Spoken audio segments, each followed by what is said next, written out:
I'll give you my perspective of how I felt. I was stressed. Oh, you really? Wow. What do you teach? It was harsh. Awesome. Yes. Yes. It was very harsh. I am. So I think we're gonna go ahead and get started. I'm gonna assume that we're gonna have some people that don't like rain that'll trickle in over time. It's always the trick with a free event is, you wake up on a Saturday morning, it's pouring down rain, and you go, yeah. So anyway, welcome to the second annual Before I Die Ohio event. I appreciate everybody coming out on this rainy day. I'm Neil Fogarty. I'm the festival coordinator for the event.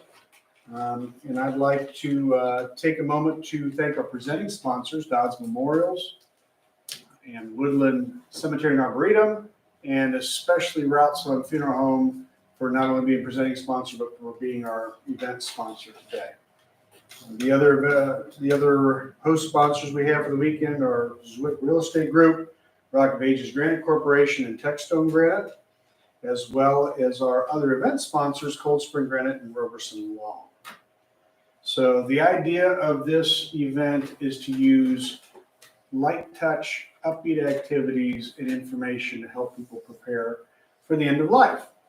And obviously today with the Grief Symposium, it's probably going to be a little bit heavier subject. It's hard to make it super light, but it's still nonetheless a very important thing to work with. And it's something that we all navigate, something that, a week ago today, my father passed away at Hospice of Dayton, so this will be very pertinent for me, and hopefully it'll be pertinent for the rest of you as well, because it's something we all go through eventually, and it's something that, unfortunately, society does not equip us very well to handle. So with that, I'm going to introduce Dr. Rachel Nolan, who's going to help us navigate grief. So Dr. Nolan, welcome.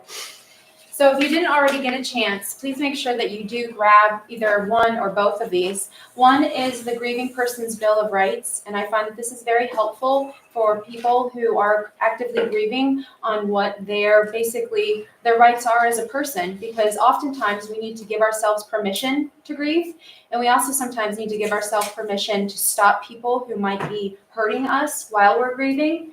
And then the other one is just a letter that describes a little bit about me and what I can offer for services. So please make sure on your way out, those are actually over here. Oh yeah, wonderful. I'll pass them out for you. So thanks. Yes, I am Rachel Nolan. My day job is I work for the College of Medicine at the University of Cincinnati. I'm the director of their graduate public health program.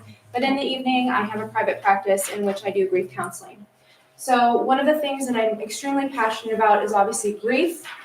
Grief is something that I've experienced since I was a very, very young person. I can remember my first loss was about the time that I was 3 or 4, and it just kept on progressing, more and more loss. Loss of pets, loss of loved ones, loss of people that I cared for. My father was estranged. My mother she was married and divorced 8 times. So we also moved around a lot, so I'm constantly going to different schools.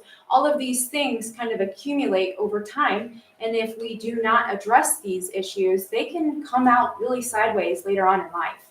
We're going to talk about that. We're going to talk about how grief is related to chronic conditions, such as chronic inflammation, sleep apnea, all those things, as well as what grief is and what grief is not. Because unfortunately, in society, we are pretty confused about what grief is. And we like to be able to put a finger on it and say, that person is grieving, or the other one, which I can't stand, it's been 6 months. That person surely cannot be grieving anymore. So we're going to talk about those things. Grief responses, what are maladaptive coping behaviors, what we might consider as not necessarily good for us, as well as more adaptive coping behaviors, things that can be positive. Triggers are huge. So if you think about the cyclical nature of grief, I had a tragic loss in 2015 in March. So usually around February, I find that I'm a little bit shorter with people. I'm a little bit crankier. And then I realize, my body knows. My cells know that about this time, several years ago, I was going through the worst part of my life. So thinking about those triggers, how to prepare for those, and then lastly, the many gifts of grief, because anybody who's been through grief knows that it changes your life in profound ways that you never thought imaginable. And some of those are really good, and some of those are not so good, but we will talk about those as well. So with respect to terminology, I would just like to distinguish what we're talking about. Bereavement is obviously something after the loss of a loved one, the death of a loved one, whereas grief is a normal, natural reaction to a loss of any kind. It can be a loss of trust, a loss of safety, a loss of someone that you love, a loss of a job, a loss of a pet, all of those things. Mourning, it's that active process of grieving and adapting to loss. But people who are mourning don't necessarily do grief work. They are actively mourning, but they're not actively doing things to address their grief that they're experiencing. So grief work is an active process, identifying how you're grieving, identifying the factors that influence your grieving, and being proactive and being prepared to address those triggers. And then lastly, grief sensitivity, which is understanding that your grief is unique to you and you alone. It is so unique, in fact, it is like DNA. So you can be in the same family, you can be an identical twin, and you can experience the exact same loss, and it will manifest differently in everyone because everyone has a different social lens, everyone has a different type of relationship tie, everyone views relationships differently. So, what is grief and what is not grief? Well, grief is actually many things. There are over 71 different types of grief. I did not put them all on this slide. Some of them may look familiar to you. Some of them may not. The one that I usually tend to talk about the most is assassin grief. Because assassin grief is like the sneaky little assassin that comes in the middle of the night. You know, think of like the ninja outfit. The best way that I can describe it was with a client that I worked with. She was 19 years old, and she was with her boyfriend, and they got pregnant. Well, a couple weeks after she got pregnant, her boyfriend was killed in a tragic car accident. And then about a week and a half later after that, she had a miscarriage. Now, she had processed that loss. She eventually went to college. She got married. She had 3 beautiful children. She's middle-aged now. And then all of a sudden, one day, she wakes up and she's grieving for that boyfriend like there is no tomorrow. And she doesn't know how to communicate that to her husband. And in fact, they start to argue about it because he's like, wait a minute, I'm your husband. We've been married for 20 years. We have 3 beautiful children. Why are you thinking about this man? Why are you concerned about this man? It's because it was the assassin grief. Now, some will ask, well, why didn't she grieve that after the loss happened? When you're 19 and you just lost your boyfriend, you just had a miscarriage, then you go to college. Then after college, you start a career. Then after a career, you actively find a husband or a partner. Then you have kids. All of these things happen. Life happens when you're busy making other plans. I think John Lennon said that.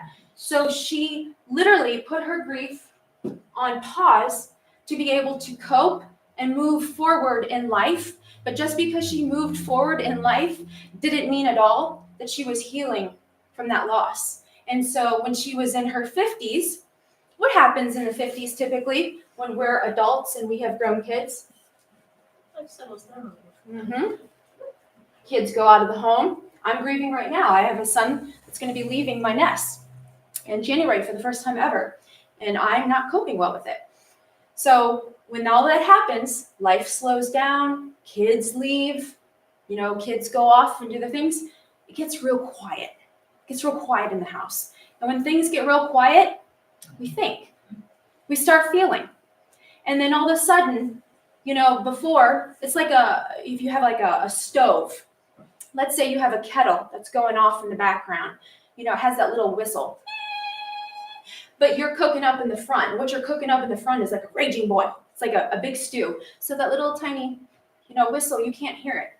But when you turn down those burners in the front, which is the family, the jobs, all of those things, that little whistle starts getting louder and louder and louder. And that's what happened to this woman. Assassin grief. Collective grief, grief that's, you collected over time, essentially. It's grief that you have not processed, that builds up over time. Prolonged grief, grief that is pathological, sometimes in nature because of the circumstances of the loss. Caregiver grief, mass grief, lots of different types. I will not go into the definition of all of those, but just know that there are multiple different kinds of grief, and all grief is valid, as is all emotion. So what grief is not?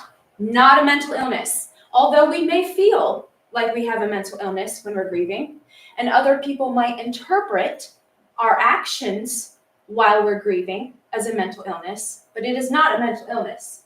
Something to quickly get over, something to just go to the doctor and take a pill for and not feel anymore. It is not pathological in nature. All grief is normal and natural. However, it can become pathological if it's not addressed, if it's not processed, and depending on the nature of the loss, those types of things. It's not linear, identifiable, or predictable. Like you can't just look at somebody and say, oh, that person's a griever. In fact, more times than not, people spend more time with their coworkers than their own families. I have people that have worked alongside each other for 27 years. One of them lost their wife. The other guy had no clue. No clue. Because they were two men working alongside each other and they never expressed emotion. They never were vulnerable with each other. And then obviously not quickly recovered from. So with respect to the numbers, how many people have what this pathological grief is? About 30% at most. So we're talking, a significant number of people, but certainly not everybody.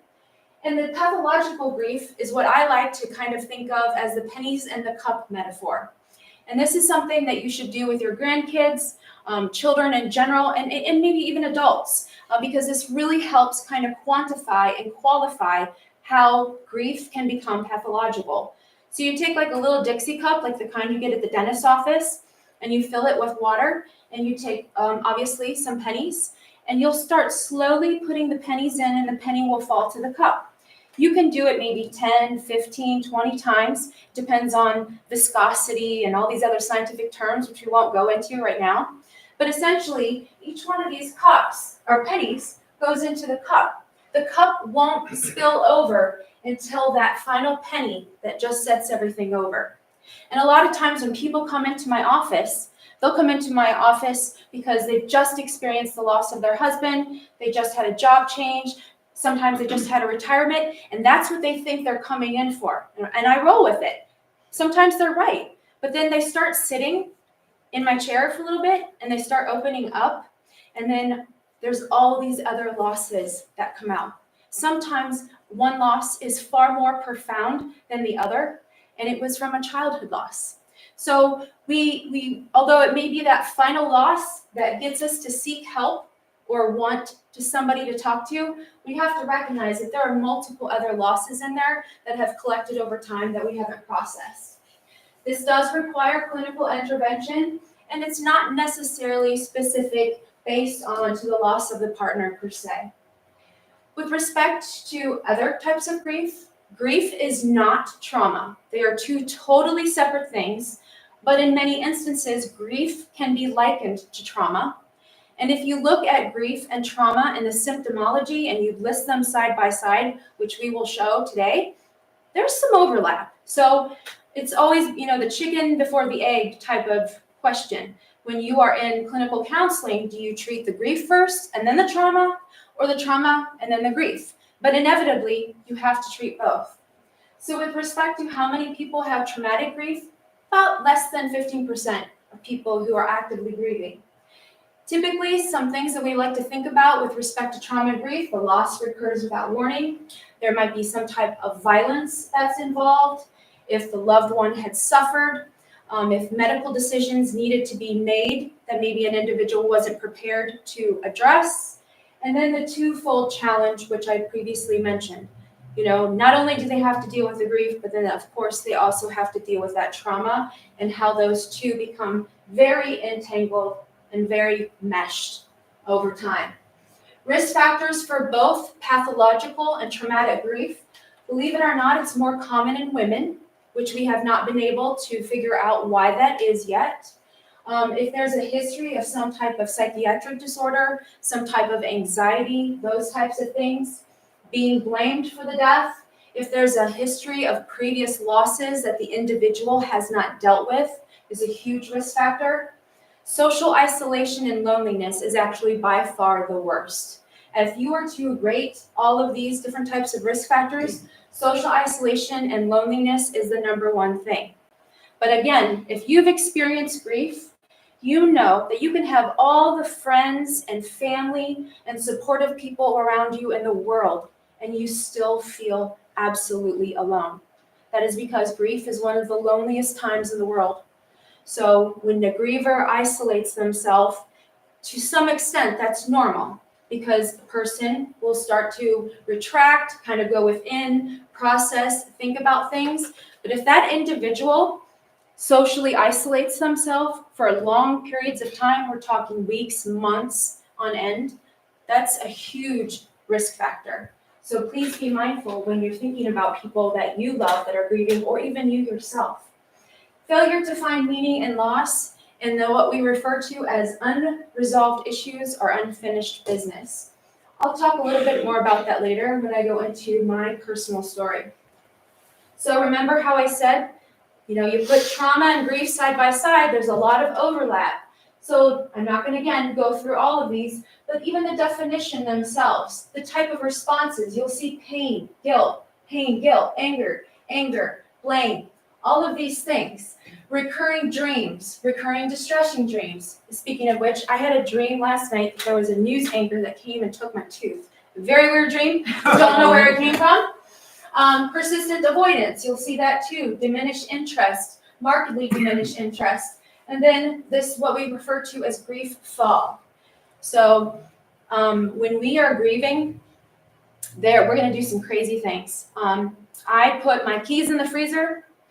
When I went to the grocery store one day, my car was literally right in front of me, parked right in front of me, and I just couldn't see it. And I had a panic attack because grief took over. And the way I like to think about this and help people to understand this is, pretend like your brain is made of 100 batteries. So 100 batteries, those 100 batteries, we need to do things like digest food and remember to brush our teeth and drop the kids off and pick them up and all those types of things. Well, grief, she's kind of egoic and she really wants all the power. So she comes in and she drains all 99 of those batteries. She takes them all 99 and she uses them for her advantage because she wants people to actively process the loss. And processing the loss is like a marathon. It takes a lot of energy and a lot of work, mentally, socially, physically. So she needs as much power as she possibly can. But that only leaves one little battery left for you to do all the other things that you typically do on 100 batteries. And that essentially is what grief fog is. You'll forget things. You may not be saying things correctly. Like I remember telling my kids one time for Christmas that they're not going to get any Christmas trees underneath the presents. Things like that happen because grief fog is real. However, with respect to trauma, we see it more prolonged. We see it more pathological, and that people do not necessarily do any of the old patterns of behavior that they have. So typically, after you've grieved for a significant amount of time or a significant amount of time to you, you start to resume normal functioning. You eventually start going to the grocery store again because you have to. You eventually start driving to where you need to go. But in trauma, we don't always see that. In trauma, unfortunately, we see people continue to self-isolate. So those are the things that what grief is not. Mental illness, pathological, or trauma. What grief is normal, natural, and universal. Everyone, everywhere has experienced grief. All of us, 100% of us are grievers. It's subjective and unique. I hate that phrase. I know exactly how you feel. No, you don't. You have no idea. I don't care if you lost your mother too. The relationship that you had with your mother is completely different than the relationship that I have with my mother. So we can empathize with each other and we can be there for each other and we can support each other. But to say that I know exactly how you feel, that is not the case at all. It produces mixed responses, some of which may make sense, some of which will not at all. There's no right or wrong way. There's no specific length of time, although society tells us that it is. Society says, oh, it's about 5 years. Don't you think you should be dating by now? Don't you think you should be doing this? You need another dog. That's what you need to cheer you up. Or maybe you should get a new job. All of these types of things, because society just wants us to quickly get over and find happiness again. And of course, it's stressful, super, super stressful to deal with grief. And then on top of that, if you've lost a loved one, you have to deal with probate, you have to deal with estate, you have to deal with, getting things in your name. There's just a lot. You have to deal with planning the memorial and then all the cards and then all the casseroles and everything that people drop off that you have no idea what's in them, but they just magically appear. They're like gremlins. If you've ever watched that show from the 80s, they just like manifest overnight. So with respect to the numbers, when I talk about pathological grief affecting about 30% of grievers, and then traumatic grief affecting about 15% or less, people are like, okay, well, how many people are grieving? Well, originally, when the study was done by the National Institute of Health prior to COVID, they estimated 4 per 1. So 4 grievers per every 1 death. Now, this is only death-related loss. We're not talking about job loss. We're not talking about retirement. We're not talking about loss of safety, trust, any of those things. We're just talking about death loss only. They estimated 4 per 1 person. After COVID, they revised that, and now they have it 9 to 1. So that means there are 9 persons per every single death loss. 9 people are grieving for every single death loss. Does anybody know how many people died last year in the United States? It's okay. It was a little over 300 million, okay, last year in the United States. So 300 million times 9, you do the math. That's a lot of people, folks. 270 million. The other thing, 2025, 2026, 2027, the death rate is expected to double. Why? Because our population is much older than it ever has been. And a lot of those older adults have multiple chronic conditions. And a lot of those multiple chronic conditions, along with age, along with a whole bunch of variety of risk factors, are leading to the projection that those people will probably no longer be with us in the next couple years. So that 300 million death toll that we had last year is expected to double by 2030. So think about that. 600 million people are expected to die by 2030. If this number stays the same, meaning it doesn't get any worse, 9 times 600 million, that's 540 million people in the United States that are actively grieving, that are actively hurting, that need support and comfort. And that, depending on the number of people that are in the population at that time, is roughly about 15 to 20%. And that's just death loss. That's just death loss. So about 1 in every 4 people. And that's, again, just death loss. So this is how many people we're talking about here, folks. We are talking about a lot of people. And these are the cashiers of the grocery store. These are the people that take your kids to soccer. These are the people that teach you. These are the people that you work alongside with. These are your physicians. These are your nurses. These are so many people. A lot of people are grieving. So then people ask, well, I just associate grief with death. Very, very common. But as we know, it's not the only loss. And again, this list is not all-inclusive. But look at all these losses that attribute to grief in life. And we've experienced multiple of them.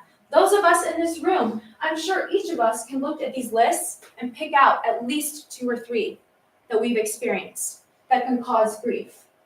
And again, when we think about this collective grief or cumulative grief, if we have not grieved trouble with our family, and we have not grieved this thing called holiday that's coming up right now, and maybe we're getting anxiety, maybe we're having anticipatory grief because we don't know who's going to come, or maybe is Uncle Larry going to drink too much again, and oh, is Dad going to get in a fight, and oh, I'm going to bring my partner home, and what if they don't like all of these things, loss of trust, loss of safety, all of it adds up. Multiple losses over the periods of one's life. So with respect to responses, they typically remain for several weeks to months as far as the acute symptomology. And when we think about acute symptomology, we're talking about shock, grief fog, all of those types of numbness is quite commonly reported immediately after a loss. Some experience intermittent symptoms for the rest of their life, and that's because of that cyclical nature of grief. They might experience around holidays, significant dates like birthdays, days of marriage, all of those things, as well as just around the nature of the death itself. About 30% report that abnormal outcome, that's that pathological part, and about 10 to 15% report significant distress, and that's that trauma. So I was in the 10 to 15% camp. I had traumatic grief because my father left when I was 4. I was in the middle of my program, my med program at Northeastern Ohio Medical University. I got a random call and I saw that it was a 614 area code. That means Columbus to me. I don't know anybody in Columbus other than I knew that my father lived in Columbus. So I decided, something compelled me, like some voice was like, you have to answer this call. So I answered the call. There was a man on the phone. He identified himself as a physician at St. Elizabeth Hospital. And there was a man that came and coded, and do I or do I not authorize resuscitation? And I said, who's the man? First and foremost, because I didn't know. They were like, oh, I'm sorry, you are identified next of kin. The man is, and they said my father's name. And I said, okay, resuscitate. Well, over the next 2 weeks, at that time I lived in Canton, and I would drive from Canton to Columbus every morning. I'd get up at 3 a.m., drive all the way down here, check in to see how my father was, and then drive all the way back, go to school all day, and then at the end of the evening, pick up my kids, take my kids to safety, make sure that they were okay, bathe them, do all that stuff, and then go back at night, stay for an hour or two, do that for 2 weeks straight. And then at the end of it, I realized it was time for me to end my father's life. So I made that decision to end his life. And then what ensued afterwards was horrible. Because over those 2 weeks, I watched my father's body go through detox. And if you've ever watched anybody go through detox, it is absolutely horrific. My father was in and out of the carceral system, so he had some justice involvement. My father was a drug addict. He was also an alcoholic. And that's actually what led to him code. He had developed a cold. And when you're an alcoholic and you're a drug addict, for some reason, a cold doesn't make you want to drink as much or do drugs as much. And you kind of feel lethargic and sleepy. Well, his body needed that drug, though, because his body was accustomed to it. And when his body didn't have that alcohol and when his body didn't have that drug, it went into complete shock, and then he went into cardiac arrest. So it was a very, very difficult time for me. And I definitely had significant distress. I couldn't go to the grocery store. Anybody that had alcohol anywhere, it would send me in a panic attack. I wanted to hurt anybody who ever drank. I was telling every single Tom, Dick, and Harry, didn't matter who they were, about what a terrible person my father was. I cursed his name. I did all these terrible things at that time because I was just grieving multiple things. The first time I ever held my father's hand was right before I ended his life. And it's very surreal to be, kind of middle-aged and you're holding your father's hand for the first time. And then you just realize like everything that you missed out on, father-daughter dances, father walking you down the aisle, dad taking you to school one day, or all of those things. I didn't have any of those. So there were multiple losses and things that I would never grieve. And I was also grieving the future. Because even though I knew my father was estranged, I always had hope that one day, he got a little bit older, things would start to settle in and he would want to make amends and he would reach out to me. And I still had this ideology, that we were going to be like the best of friends and ride out in the sunset to each other, together. So not only was I just grieving the things that could have happened in the past that didn't, I was also grieving what happened in the interim, and then I was also grieving what potentially I wanted to happen in the future. So definitely fell in there. What are things that we can do to be able to prevent prolonged grief disorder or traumatic grief or prolonged grief? Resilience is also key. Social support, huge, as well as the distinct process of grief recovery, which we'll talk about. So with respect to responses, there are normal and abnormal responses. Normal would be those feelings of shock, sleep changes, questioning oneself, questioning spirituality, withdrawal, difficulty concentrating, etc. But abnormal is when those emotions are sustained for prolonged periods of time. Or sometimes people become focused, hyper-focused on the what ifs. What if I had just left 5 minutes sooner? What if I just said I love you one more time? Or the could haves. If I had only could have just done this. Those types of things, they may be our truth, but they're not helpful to us when we're grieving, and they can actually prolong our grief. So becoming hyper-focused on those things, completely withdrawing, having intrusive episodes of grief such that you can no longer do your normal ADLs. So things like bathing, brushing teeth, all of that, those would definitely be some of those abnormal responses, all of which I experienced while I was going through my loss and my trauma. So Rachel, Yeah. when you talk about this, obviously, to your point, everybody grieves differently, and post-loss is the most intensive. Well, it can be, not necessarily, yeah. What, I guess my question is, what time frame would you give to where you start seeing those type of griefs as abnormal? About the 6-month time frame. So, and not that you will never not grieve again, because people will continue to grieve, like because of that cyclical nature. But if you're still having those intense reactions 6 months post the loss, I would definitely reach out and get some help at that time, because there's something there that's going on, because you should be able to at least start that normal process of finding what that new normal is. That new normal without so-and-so, or that new normal without my job, etc. Good question. Factors influencing grief responses, there's that unfinished business again. So with respect to me, I had a lot of unfinished business. I had like truckloads of it. Like I should have probably called, what is it, the junk king? Yeah, because it was a ton of unfinished business. There are things that I wanted to say to my father that I never said. There are things that I wanted to hear from my father that I never heard. Lots and lots of things to unpack.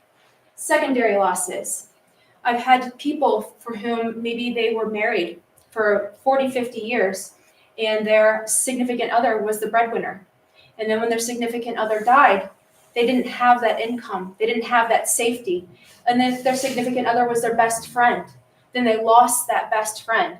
Those other losses are secondary losses. So the primary loss was the death itself. But those secondary losses are losing the best friend, losing the breadwinner, losing the person that made me safe, losing that ride or die person that I could call at 3 a.m. in the morning and tell me to bury the body. You know, those types of things. Causes of death evidently have a huge influence.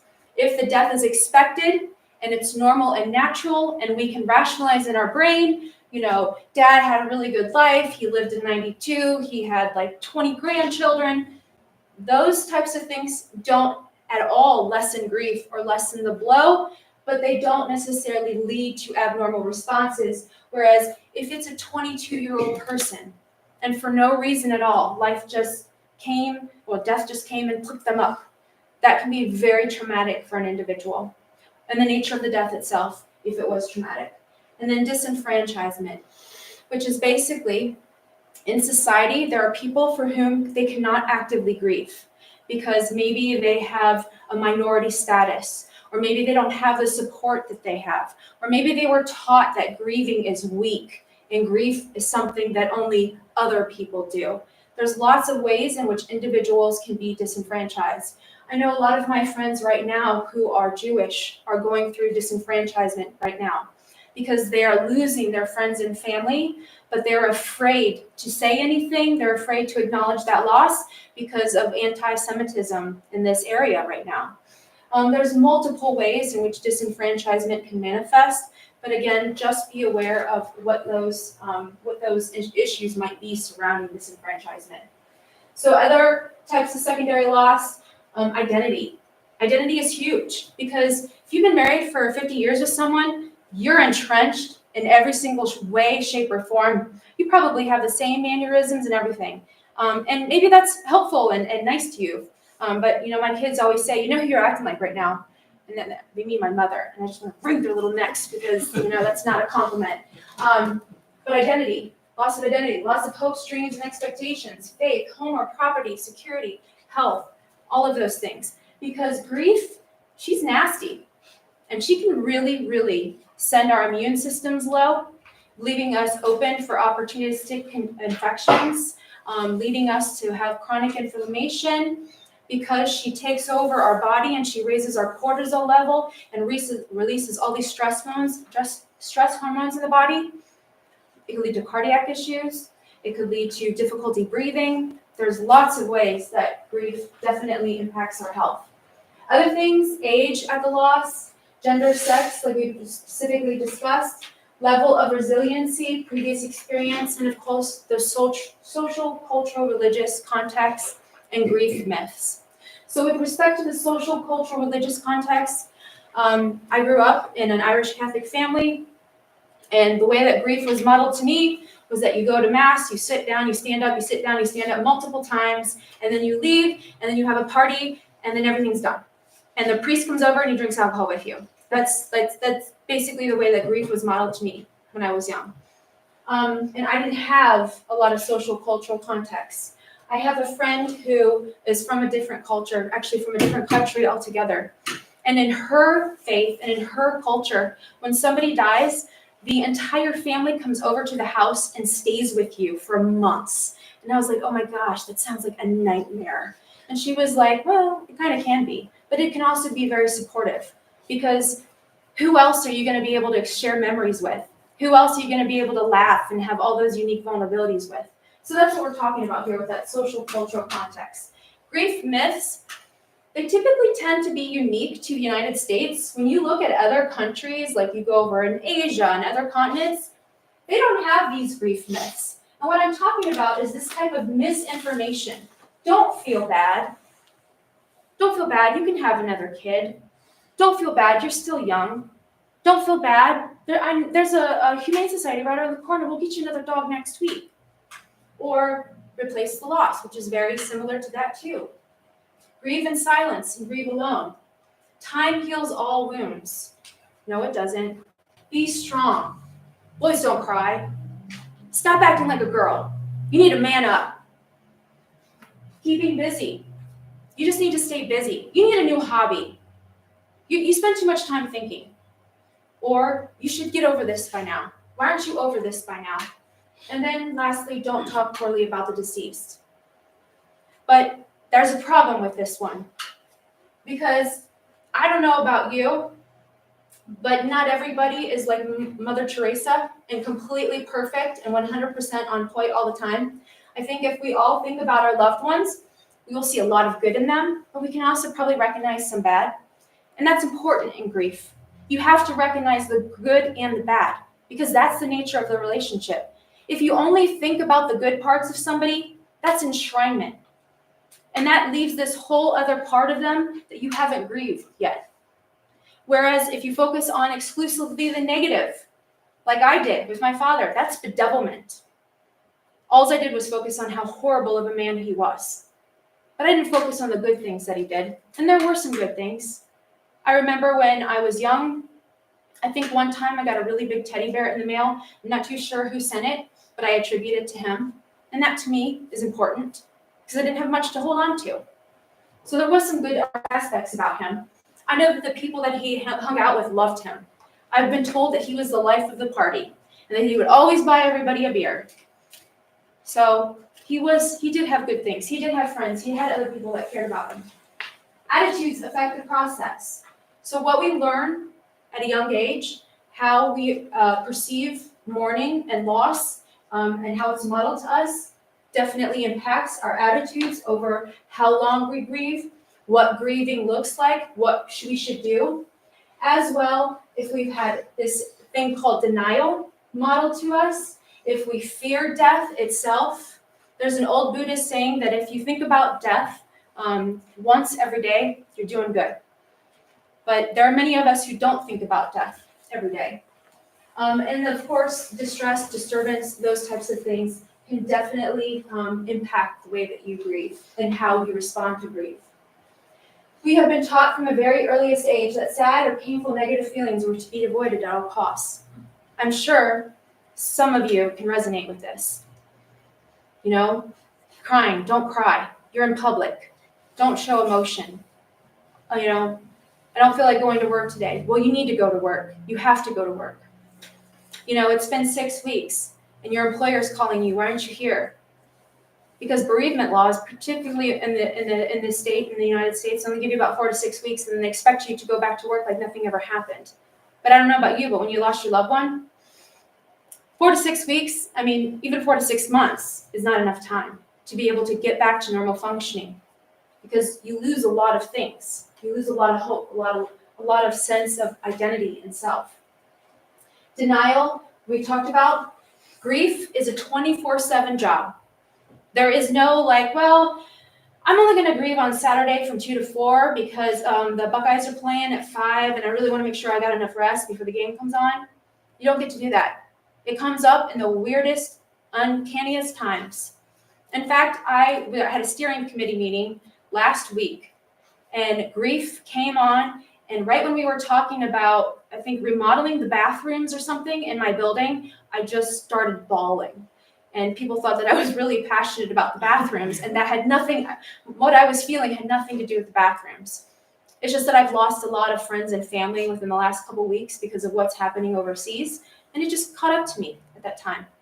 I remember in 2015, after the loss of my father, I didn't want to go to this baby shower because the last thing that I wanted to do was to be happy. And I didn't want to celebrate the life of, you know, this friend of mine who just had a baby. I was angry at the world.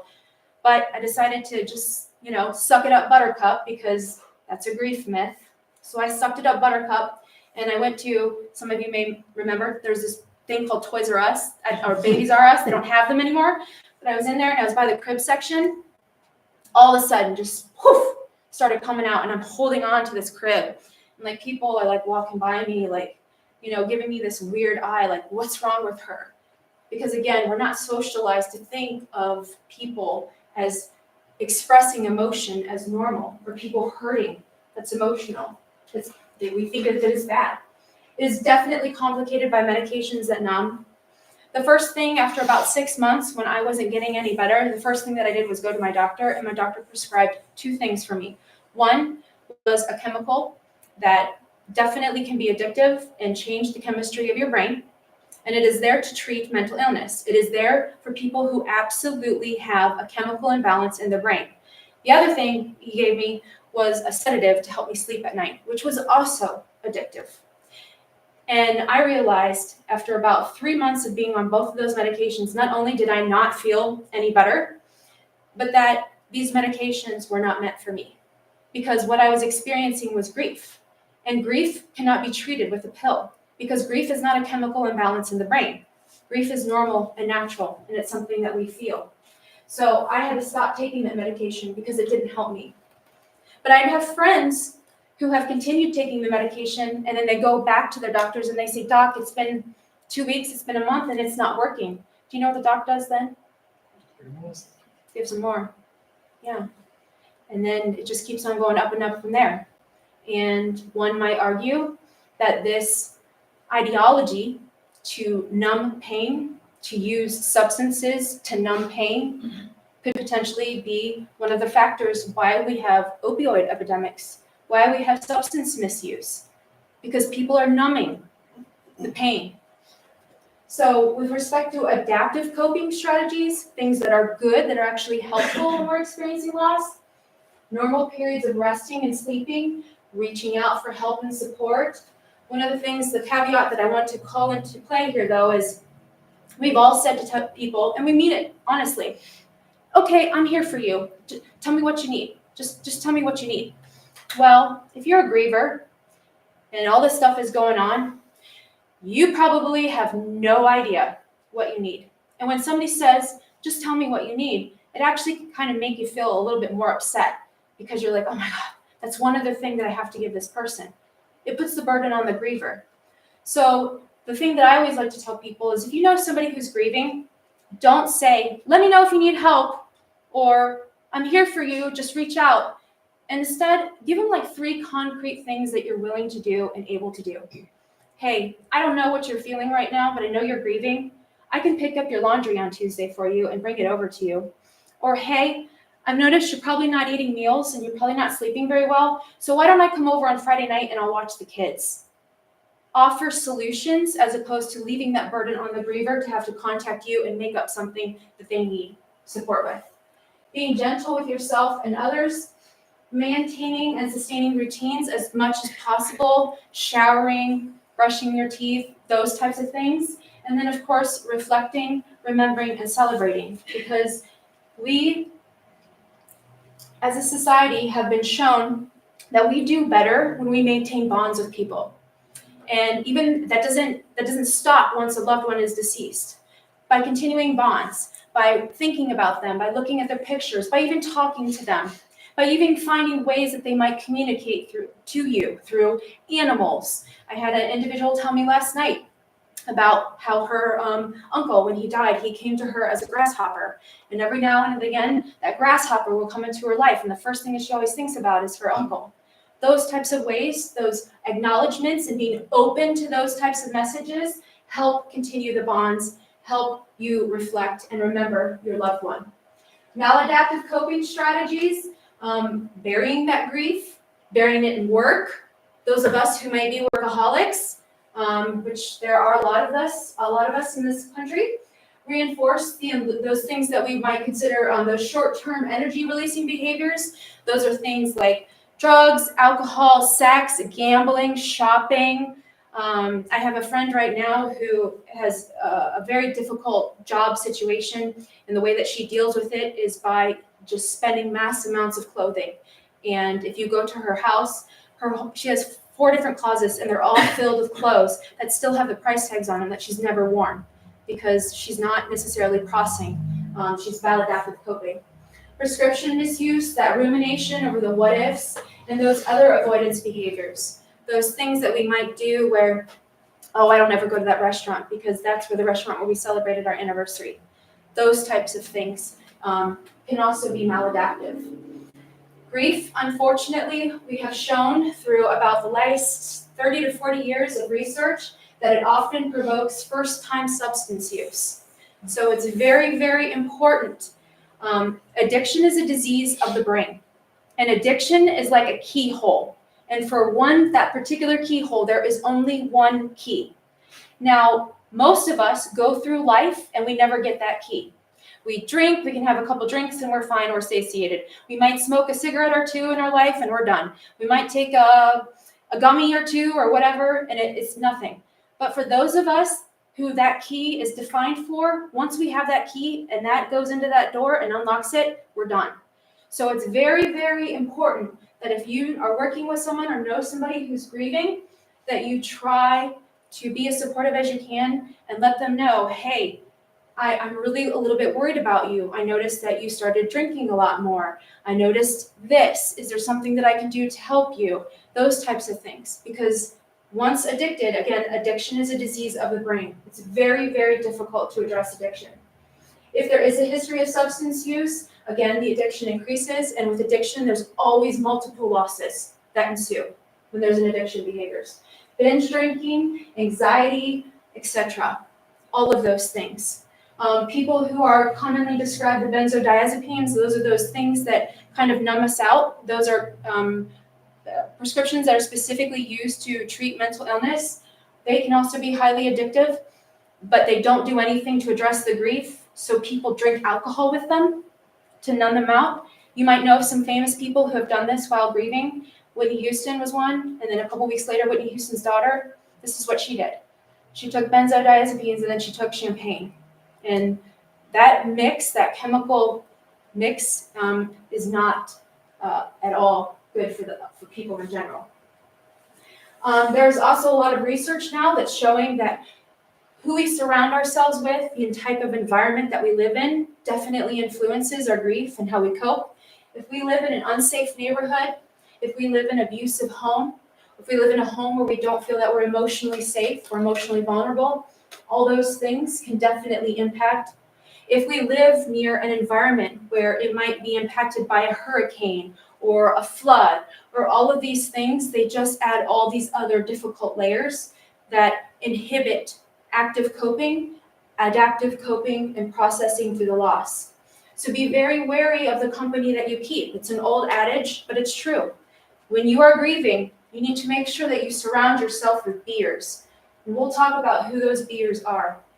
Again, no two people grieve the same. Always keep that in mind. Nobody knows how you feel. Only you know how you feel. So who are the beers? These are the people that are just going to be with you. They're just going to listen. They're just going to sit. And you might only have a couple of them in life because there's very, very few beers. Next, those are the doers. I have an excellent doer. I love her. She is one of my dearest friends. But when I am grieving, she is the last person on the face of this earth that I want to talk to because she will have none of it. She will not be there for me at all. But she'll do things for me. She'll be like, okay, well, I can do this and da-da-da-da-da. So those people are the people that will run the errands for you. They'll help you with household chores, whatever. I'm sure we can probably think of who those doers might be. And then lastly, there's a lot of these. By far, very few, a little bit more, a lot of, are the shelvers. These are the people that are going to judge you. These are the people with whom you might feel worse off than you did when you first saw them. These are the people that are going to say, it's been 6 months. What, are you done grieving yet? Or they try to hook you up with someone if you've just lost your loved one. These are the people that might judge you, that might say the craziest, ridiculous things to you that are painful. So the shelvers, unfortunately, can also be friends and family. They can also sometimes be husbands and wives. Same with the doers and the beers. So by shelvers, it doesn't mean that we don't love them. It doesn't mean that they're not good people. It just means we need to shelve them. Like the elf on the shelf. You know, he only comes out on Christmas. So we just need to shelve them while we're grieving so that we can actively process. And I'm sure all of you can probably think of some shelvers in your life. So identifying those will help you. Things that you wish you'd been told. You might lose weight. You might gain weight. You might lose sleep. You might sleep a lot. You could be numb. You could be feeling everything. Again, because grief is unique and subjective to each person alone. No person experiences it the same way. You can have waves of grief that will come in the most unopportune times, like my steering committee. It's not optional. Grief, again, is that 24/7 job. Sometimes you're going to be okay. Sometimes you're not going to be okay. And it is absolutely fine to be not okay. You might be changed as a person. I know I fundamentally changed. I'm no longer that person that I was after the loss of my father. And of course, identity.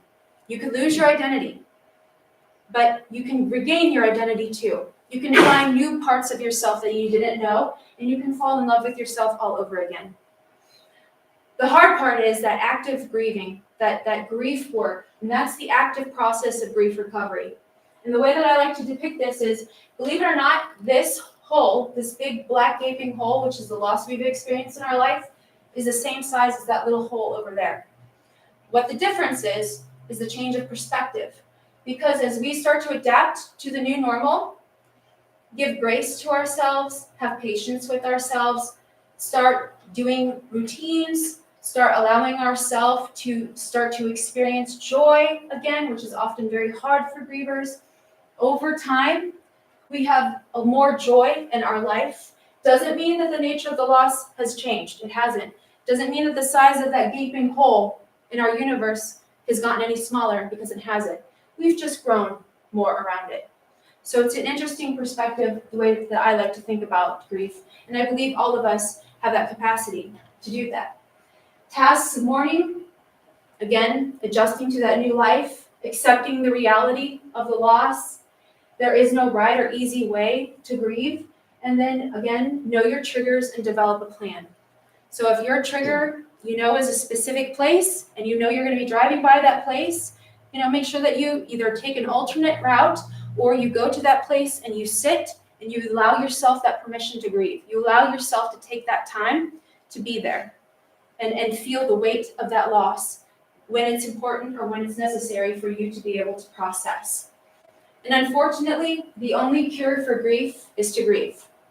There is no way of getting out of it or around it or above it or through it other than grieving. You have to have the ability to get through it, to process the loss.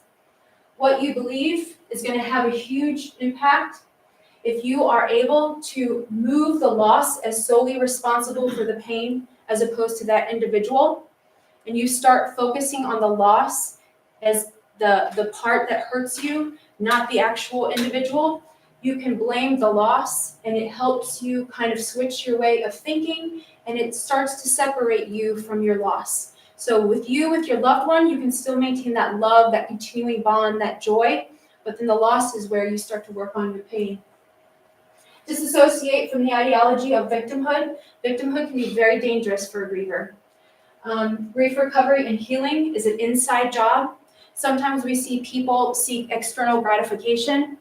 A lot of times right now, particularly with young teens, we're seeing them reach out to social media, specifically young women who are grieving, and the social media is giving them this feedback loop. There's actually a huge study just done by the Center of Disease Control and Prevention that actually showed seeking external influence to help us feel better has huge detrimental effects on our self-esteem and on who we are. So grief recovery is very much an inside job. And of course, letting go of the what ifs. The what ifs are true, folks. They are true. They are very real. They are very valid. But they can inhibit our grief recovery process if we focus on them. Other reactions in grief. So typically when I'm on an airplane and I sit next to someone, I just pray that they don't talk to me, but 9 times out of 10 they do talk to me. And when they talk to me, they ask me what I do. And I say, oh, I'm a grief researcher. And either that really shuts them up because then they think, oh my God, that person is totally weird. Or it opens up this whole can of worms and they're just chatty Cathy all the way till I get where I need to go. So it's literally a crapshoot. But witnessing grief can be profoundly unsettling to others. And so much so that they might intentionally avoid you. When they're in your presence, it's the elephant in the room. And they really want to ask you, how are you doing after your loss? But they're afraid to, because they're afraid that by asking you that it might be triggering for you, it's going to cause you emotional pain. People get awkward around grief. Others will complain about their situations and their life and a lot of kind of stuff, and it's gonna have no meaning to you. In fact, sometimes it's gonna anger you. I remember when I went through my trauma, it was right around homecoming season, and all these girls were so concerned about their dresses, and I literally just wanted to wrinkle all their necks. Your dresses don't matter. It's okay if somebody's wearing the same color dress. But to them, it was their world. It was very upsetting to them. But to me, it just drove me crazy. Other people will seem clueless as to the severity of your pain. And just it doesn't matter. Oh, yeah, I heard about your loss. So, you going to watch the game with me on Friday night? It's wait a minute. You heard about my loss? You heard that I lost my son? And that's what you're going to say to me next is you're worried about the game? What's going on? Others may expect you to be sad, while others will expect you to move on. And oftentimes people say ridiculous things that hurt you, and they will be unapologetic. And you cannot stop these things from happening, but you can absolutely change your reaction to them. So when you are actively grieving, this is a great thing to give to family and friends, or if you know someone who's actively grieving, this is a good note for you to be mindful of. Things to say and things not to say. So I'm only going to focus on the things to say. Everything you're feeling right now is okay, is valid. I can't imagine how you feel. I don't know what to say. That's my favorite. I don't know what to say. Because when I'm grieving, the last thing that I want to hear from somebody is I'm sorry. I don't know why, but it's just a huge pet peeve of mine. I think because I've been told I'm sorry so much in life and nothing ever changed, that I'm sorry is a little bit triggering for me. So I'd much rather say, I don't know what to say right now. I tell my kids, do not tell me you're sorry. Just take accountability. That's all I need for you to do is just take accountability. I can't imagine how heartbreaking that is. And then, of course, I'm here to support you. Now, I threw this slide in because we're coming up on a difficult period for a lot of folks, which is these holidays. If you have somebody who you know is actively grieving, just reach out to them. And some language here, I know this time is difficult for you and your heart is hurting. You and your grief are welcome in our home. And oftentimes, just saying that simple sentence will help somebody just feel such a sense of relief.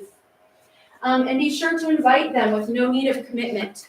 Because oftentimes when people are grieving, they don't know how they're going to feel that day. So they might say yes, but on the day that it comes, they feel absolutely terrible. And then they don't know how to tell you they can't come. It's very stressful for people. So I always like to put in there, you don't have to decide right now. And just if there's anything you'd like me to know about how to support you, just let me know. I had a friend who lost her pet, and I invited her over, and she was like, I want to come over, I want to hang out with you, but I'm just afraid that, your dog's being there, it's just going to be a little bit triggering for me. And I was like, it's okay. Dogs can go to grandma's for a day. Dogs can go to dog camp. And she was like, seriously? And I was like, of course. It's a no-brainer. I love you. You're my friend. I'm happy to do something like that for you. So again, be open to those suggestions, listen, identify those triggers, name them, acknowledge them. Just because an emotion is negative doesn't mean it's unhealthy. In fact, if you suppress it, the louder it's going to become, and the louder it's going to want to be heard, the more it's going to want to be heard. So if it is unhealthy, get it out, get it quick, go to the corner, cry it out.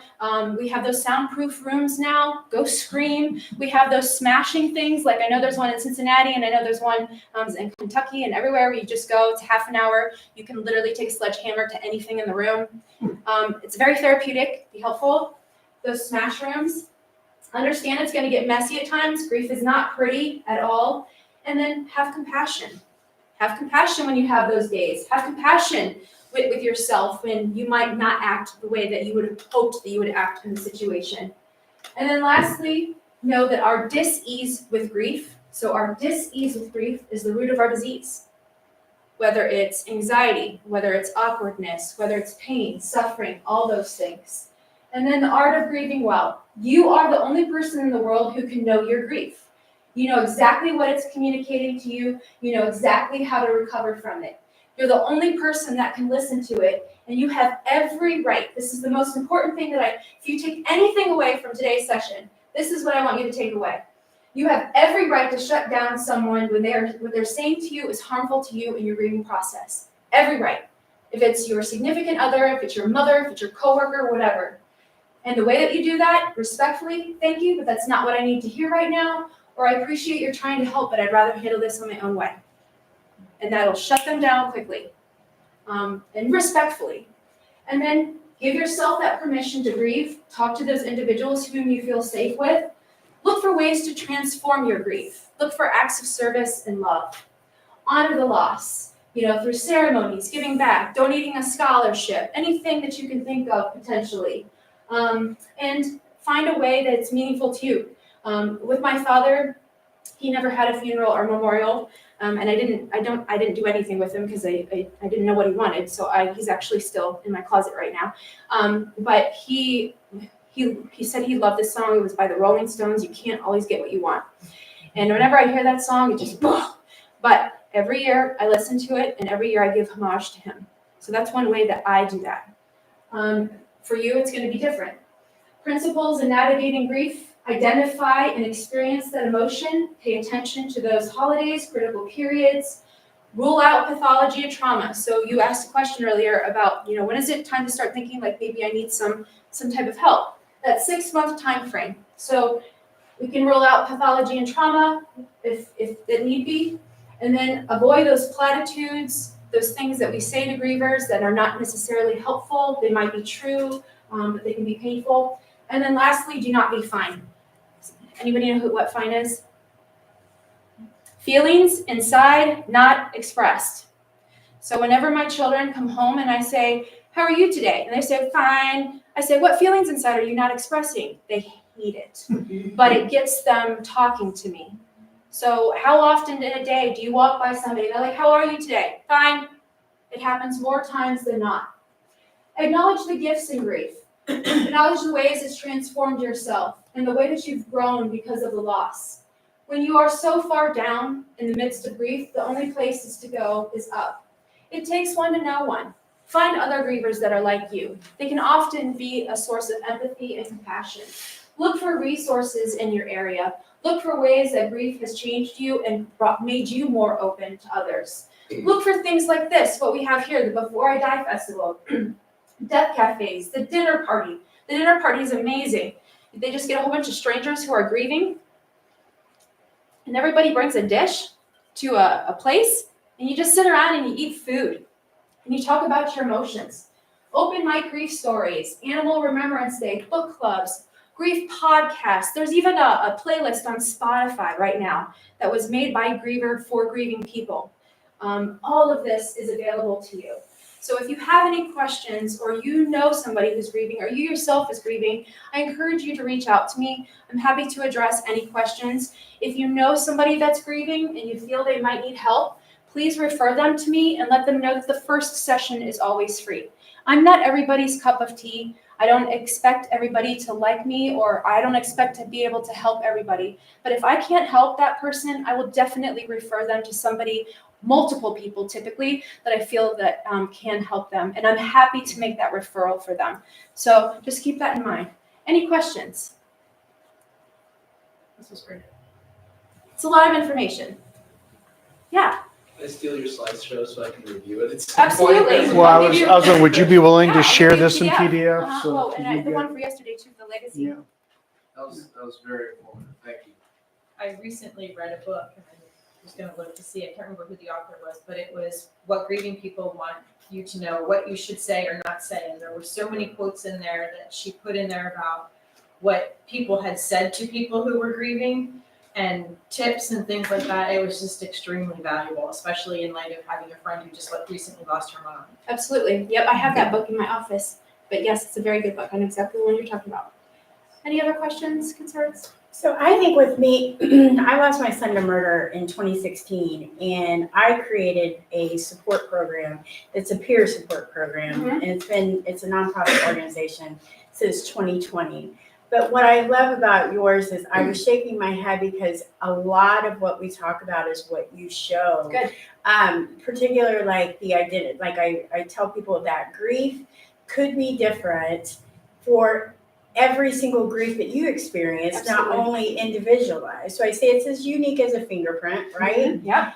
But I think it's also people grieve differently for different people. Mm-hmm. And so I try to make sure that people understand that that grief is separate and that you may grieve differently. Like I grieve differently for my son than I did my mother or, or my grandmother or whoever. But I love what you put together here, and I think it's incredible. But I see those words come out with all the program, with the people talking through, especially the if you need anything, ask. Mm-hmm. And one of our main programs is Receive Help, and we talk about how people don't realize that when they say, if you need anything, just ask, Yeah. or I'm here for you, or anything that I can help. And what we learned was, if you find a trusted friend that as you're going through grief and say, I could really use help with this, Mhm. when they ask that crazy question, and it's usually at the funeral, then you could say, my trusted friend has a list. And if you can help, great. If not, but that takes off the pride factor. It takes off the, I want to really, help, but then I don't want to come up with things. But I can say, hey, my trusted friend knows a list of things that can really help. Yep. So I love it. Thank you. And to that point, you reminded me of something. So one of the things that I was judged seriously on is people didn't understand why I was grieving because I never had a relationship with my father. And it's important to know that you can grieve something that you never had. There were multiple things that I was feeling during that time. So we've got to be careful. Just because we don't necessarily know or we don't perceive that there's a relationship there, there's still it's unique to them and them alone. They're the ones that define the nature of the relationship, not us. So if to them it's something that they're grieving and it's something that they're expressing and feeling, like a loss of a coworker or something like that, please just be respectful and sensitive to those things. So.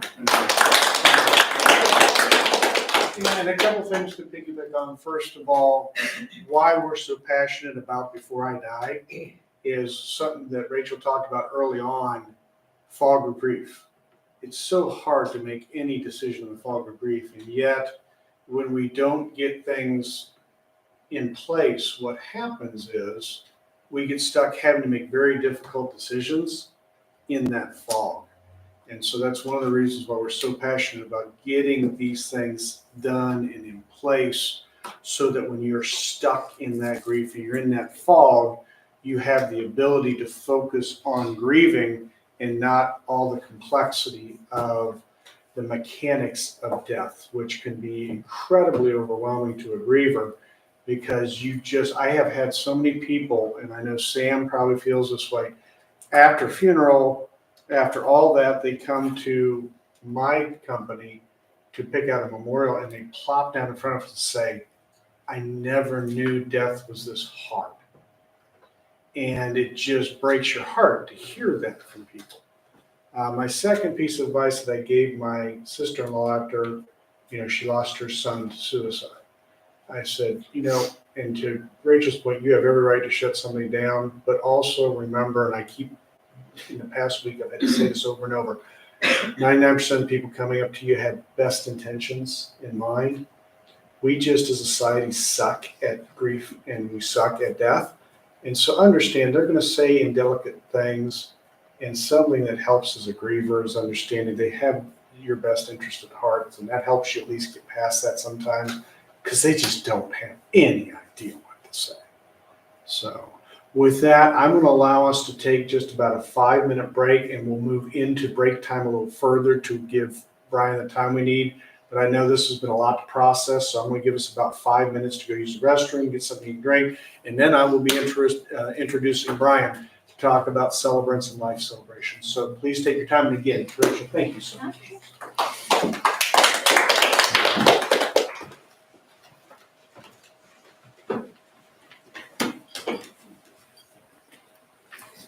What can I do to help you?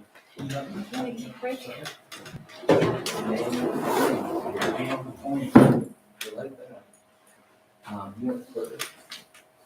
don't think I have an apples.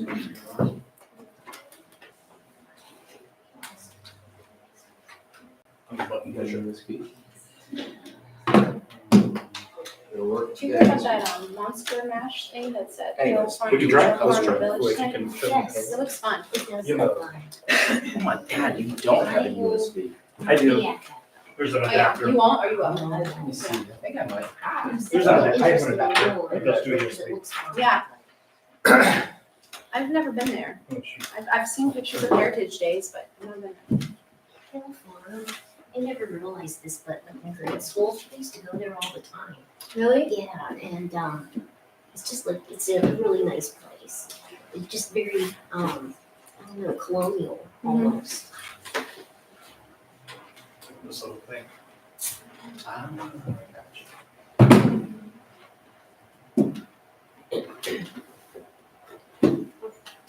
So, Oh, thank you. I'm good.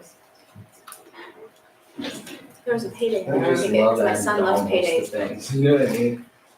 Like, oh, here's another one. I wish they made like those I just really, got the really new, big, ridiculous candy iPhone. bars. You know how they make those really big, Really ridiculous long, chairs and they make the USB-C. really big, ridiculous Reese's It's peanut like butter everything things? is attached It's to like a whole- the old iPhone Like, why can't they do it for all the candy bars? I feel like such an old person when I say this, but Cracker Barrel, Oh, yeah. good food. But anyhow, their gift shop, they have like these games like sticker bars, Kit Oh, they Kats. Yeah. Okay, I'll have to go there. I don't think I've ever been to a Cracker Barrel, but if they have those big ones. If you want a good time. Yeah. I love to make them like stocking stuffers or like ridiculous, like silly gifts, you know? Yeah. Mhm. Especially if you know someone, if that's their favorite candy. Yeah. Or if they just happen to like it. Dang.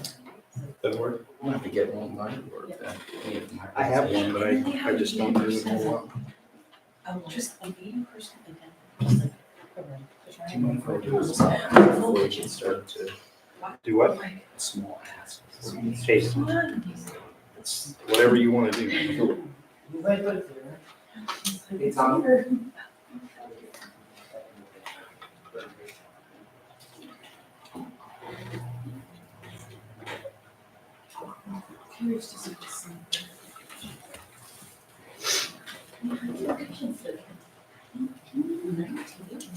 That was good. Yeah, thank you. Wow, my head's just like, I need another hour to recover. So they are. Yeah. more- It's It's a lot of information. Like central and. Important information nonetheless, but yeah. It is, you can do a whole day just. Oh, yeah, I have done a whole day. I break that out. Yep. Sometimes I do it over weekly sessions. Yep. And just how you present it too, it's just, Thank you. I appreciate it. And I don't even talk more about this. That's the amazing thing that. Mhm. It's just crazy. yeah, you definitely keep it real. That's what I like about it. Thank you. Thank you. Takes one to know one, right?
Really? Yeah, Stevia's on Did you? it's just chlorinated sugar. I put new batteries. Oh, he found it. Yeah. Like, check on my. I can. I was prepared. Ah. It's amazing, you put the dongle in, but it worked. This guy right here. Got a laser and all that kind of stuff too. Yeah, luckily Kaiser's not I here was right gonna now. say, just don't do that when the, Kaiser would be freaking yeah, out. dogs went crazy with it yesterday. Do you mind if I have a quick ask here real quick? Go right ahead. I think this is just about everybody, but if I introduce myself, I'm Sam Roudsong. I wanted to give you all the opportunity because what we're trying to do is, again, encourage more people to come out to Before I Die.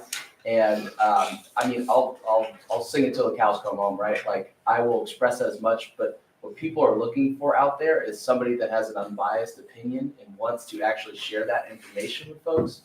So we got Tommy back over here. He's our videographer today. If anybody feels compelled to try and convince more people to come out here, or you want to share your experience with grief, all that kind of stuff, I'll give you the opportunity, of course, when I'm doing my obituary writing portion after Brian and all that kind of stuff. Probably not all of you want to write your own obituary, all that kind of stuff. Not necessarily for everybody, and that's perfectly fine. But I'd like to invite you, if you'd like to do that, if you want to go speak with Tommy, we just want more people to come out here because, I mean, based on what you heard from Dr. Rachel, I think there's a great need out there for it. So if anybody feels compelled to help us in that goal, I appreciate it so much. That's just my small ask here. So turn it back over to you, Neil. Thank you very much. Yeah, anytime you can get testimonial, because unfortunately we live in a jaded world where they look at me as monument guy that wants to sell you something, not as somebody that's passionate about this kind of event. So please spread the word, not only using Tommy, but also talk to everybody you know. And not only the, 50 and older crowd. We need the younger people in here too. They need to hear this, right? So because they have aunts and uncles and parents and older siblings, and it's important to get this out. So the next thing we're going to do is I'm going to invite Brian Bennett up, but still today in society, there's so many people have this misconception of what you can do when you die as far as ceremony. And I am a huge advocate of ceremony. My father's wishes being in this industry, which is still profoundly impacting me, is the fact that he wanted no ceremony. And all I can think about are all the people that would want to be there to process. So I am even more now an advocate of ceremony. While I respect the decision, I don't agree with it. I want people to be able to understand that you can have a lot of different things, and it doesn't have to be the traditional, line up, pass the casket kind of thing. And that's what Brian's going to help us with today, is to learn some of the neat ways that you can celebrate life. So with that, Brian Bennett, ladies and gentlemen. Thank you, Neil. If I died today, would I be proud of the life that I lived? If I die tomorrow, was I happy? Would I be proud of the person that I've become? Was there love in my life? Did I give enough love? Did I show those I love the real me? Have I lived the life that I wanted to live? Could I have done things better or differently? Will I be missed? What will I leave behind? Will anyone on earth be better because I was there? The truth is, none of us know that we're going to wake up tomorrow. We did not show up this morning with that guarantee. So if you don't like who you've been up to this moment, make a change and make it now. If you have a broken relationship with somebody you really care about, mend it today. If you can give more love, give it now. If you can play more and work less, decide and commit to do that now. If you can do anything to improve the quality of your life, make that commitment now. Write down everything that you can change in your life. Everything that cannot wait for tomorrow. Every phone call that you need to make, every apology that you need to give, every hug that you can give away, everything you need to say. Decide to stop caring so much about what other people think about you, and decide to be that person today. Start living the life you really want to live. Start feeling the way that you deserve to feel. Start loving the way that you want to love. Think about how much better all of our relationships would be if we could wake up every single day and be the very best version of ourselves. When we're completely present, living in the moment. So get excited about your life. Love your life while you're still living it. Your new life starts now. That is a spoken word from a group called Fearless Soul that I've been using lately at some of the different services. And I decided to start it today because that spoken word probably takes in my philosophy of why I'm so passionate about doing life celebrations more than anything else. Because whenever I have the privilege to do a life celebration, and I work it pretty much exclusively with the Route Songs, and then I live down in Waynesville, the sauerkraut capital of the world, and I work with Brad Connor and the Stubbs Connor. They have 2 funeral homes down there, and I work with those 2 groups pretty exclusively because it is an absolute privilege when I get to come in contact with a family going through something so difficult. So before I go any further, let's set a little rules of engagement for my time with you here today. I'm a very informal guy. We're going to be sitting a lot today. So during my time, if you want to get up and get a refill or get a bagel, or we're going to be sitting a lot. If you want to stand and stretch yourselves while I'm talking, I've got 3 sons. I'm accustomed to chaos. So you do. If you want to take a nap, I don't care. Just make this your time. Okay. I'm hoping that the time today is going to be very informative. I've never spoken on this topic, so I kind of put this together hoping that this will be what we need. So because of that, I'm also very interruption friendly. If we're going through this and something that we say you want to chase that rabbit a little further down the trail, you have a question, a comment, then by all means raise your hand, throw a water bottle at me, something, and we'll take a few moments to address that. Okay. With that said, probably in the last 10 to 15 years, you're hearing a lot less the term funeral, and you're hearing a lot more life celebration. And I love the shift over that course of time. And I am what they call a certified life celebrant, which I know sounds fancy, but really it just means that I have a normal job. I'm a leadership consultant by trade. So I work with a lot of companies doing speaking and executive coaching. That's what I do for a living. But this, what I do is probably, I'm more passionate about this than I am anything else in my life. And I have the privilege to do this, like I said, between 6 and 10 times. And I do it for a couple of reasons. First of all, I work with route songs specifically because I've not met another group that is more passionate about what they do as far as taking care of families. They're just from the whole team that's greeting people when they come in, through the whole process, they're just incredible. So is the Connor group down there. On a personal level, I do this because about 15 years ago, I lost my mom to cancer. And then here a few years ago, we lost our first grandchild. And this, the coming together, the finding out a way to tap in, you know, I was so impressed by everything Dr. Nolan said. It's just such a big component of the healing puzzle, of all the mosaic that goes together. This coming together and pulling the pictures together and figuring out a way to celebrate a person's story is just all part of it. And so on a personal level, this became much more a thing of passion once I had gone through those things myself. In this context, you know, what we're talking about with life celebration, it really isn't celebration as far as we're not throwing a party, although I've had families that's what they decided to do. What I mean by celebration in this context is it's a time to recognize.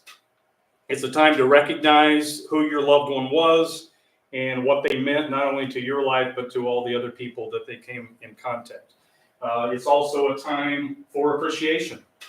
It's probably one of the biggest things I see over the course of the years that I've been doing this, which is like 30 years, is regret. There's so many unspoken, doggone it, I wish I had said. But this is a way to even retroactively be able to tap in and show an appreciation for how we felt about the person that we're celebrating. It's also a time to honor them, you know, in a lot of different ways. And we're going to talk about those different ways as we go on.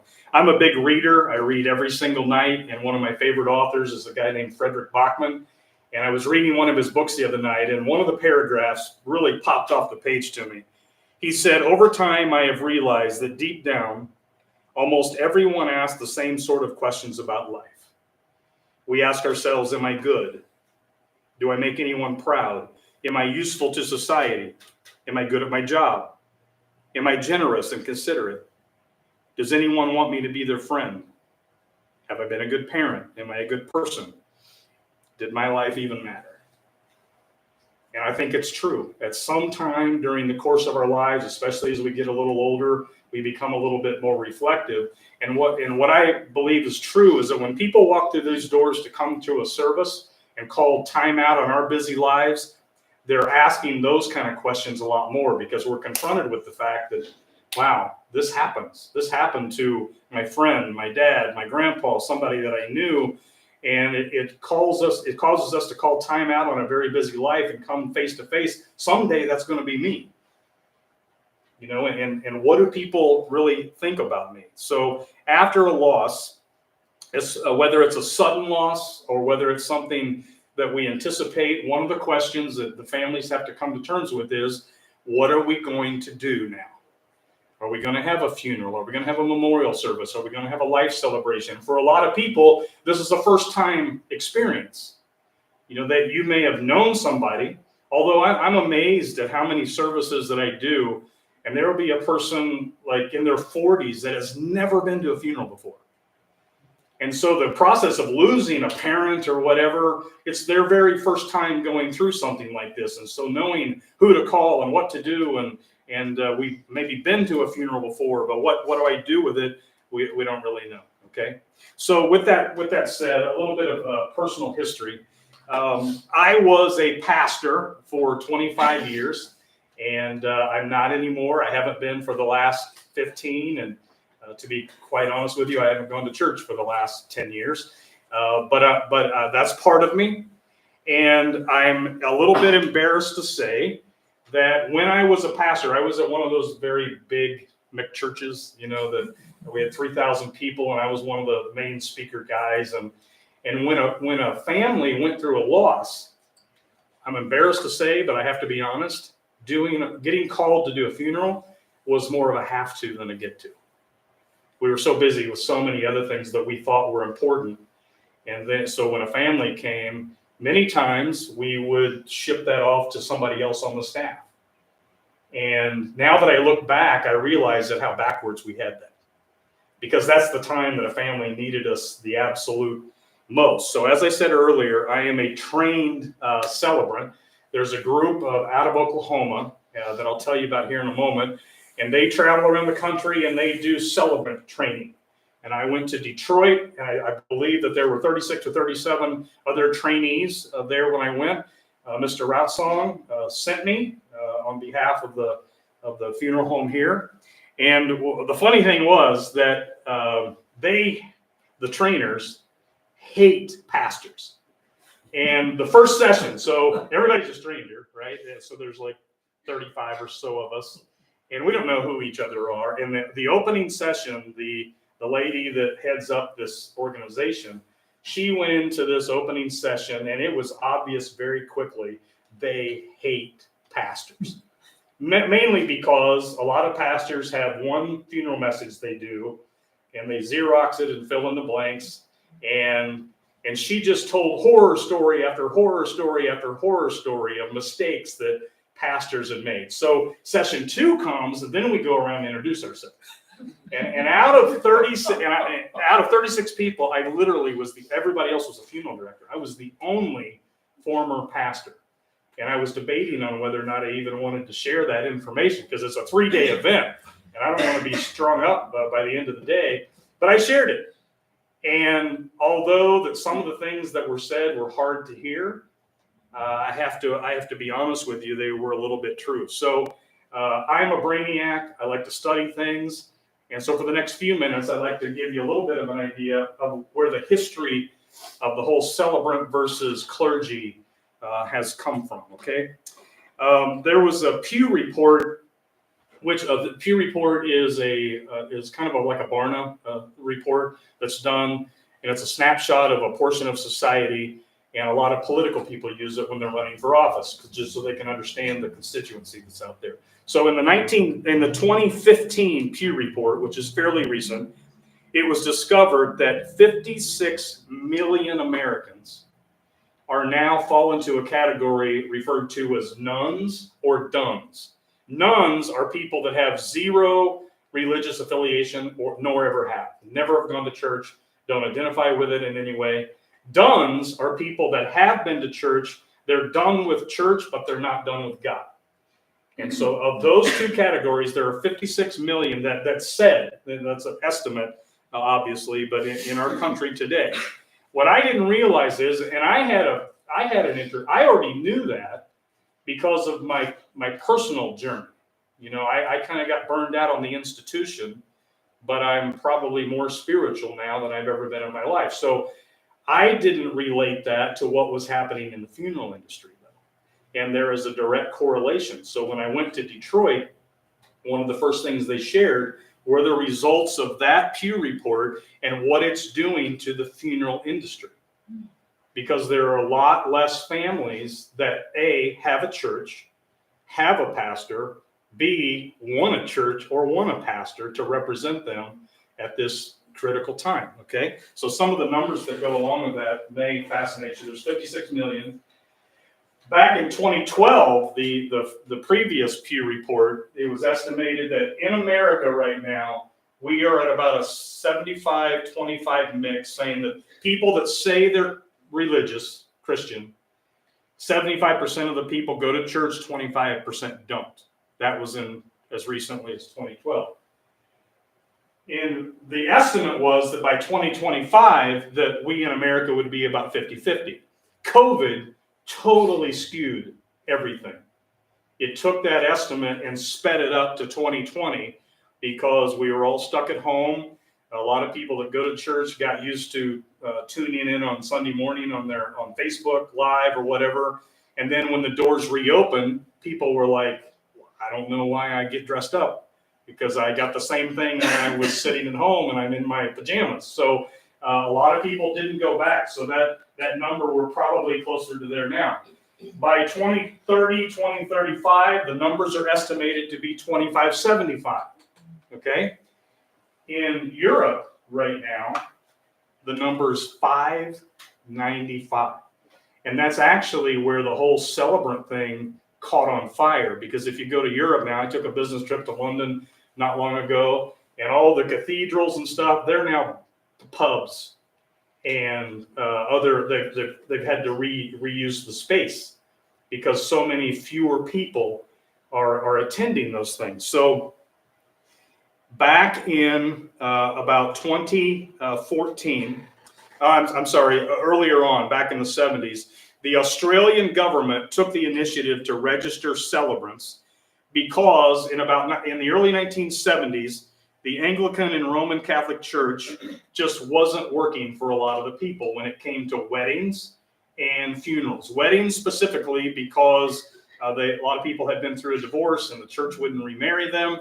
And so they weren't comfortable anymore having a clergy represent them. Same thing was true when it came to the funeral ceremonies. So the Australian government took initiative and they started registering what they started calling celebrants. Okay, this was a non-religious person that was licensed to be able to do both weddings and funerals.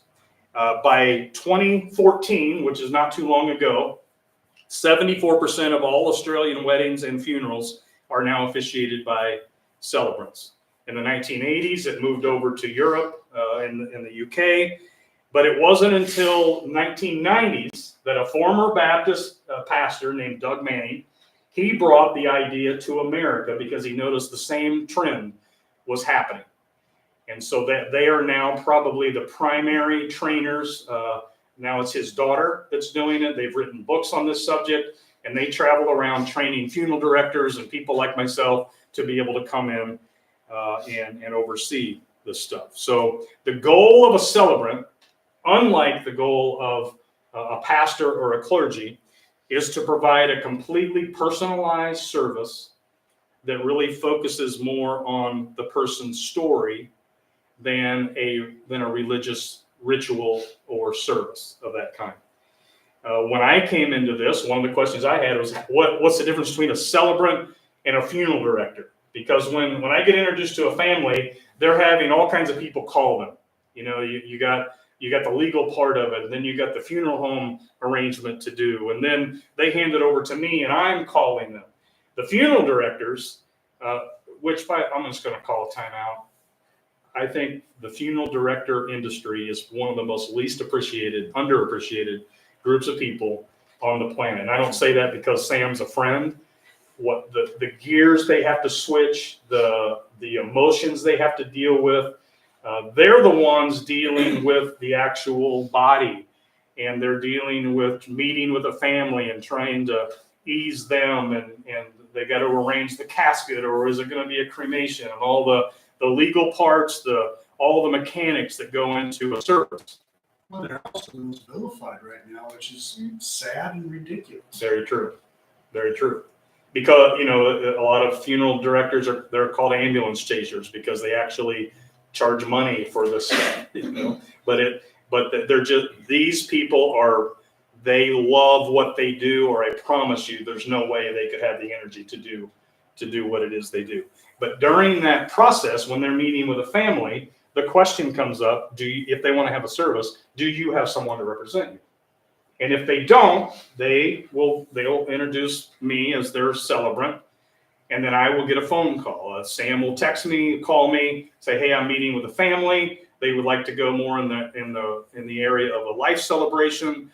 Would you be interested in doing that?" And the answer is always yes. Okay, so the next question along those lines is, what's the difference between a funeral and a life celebration?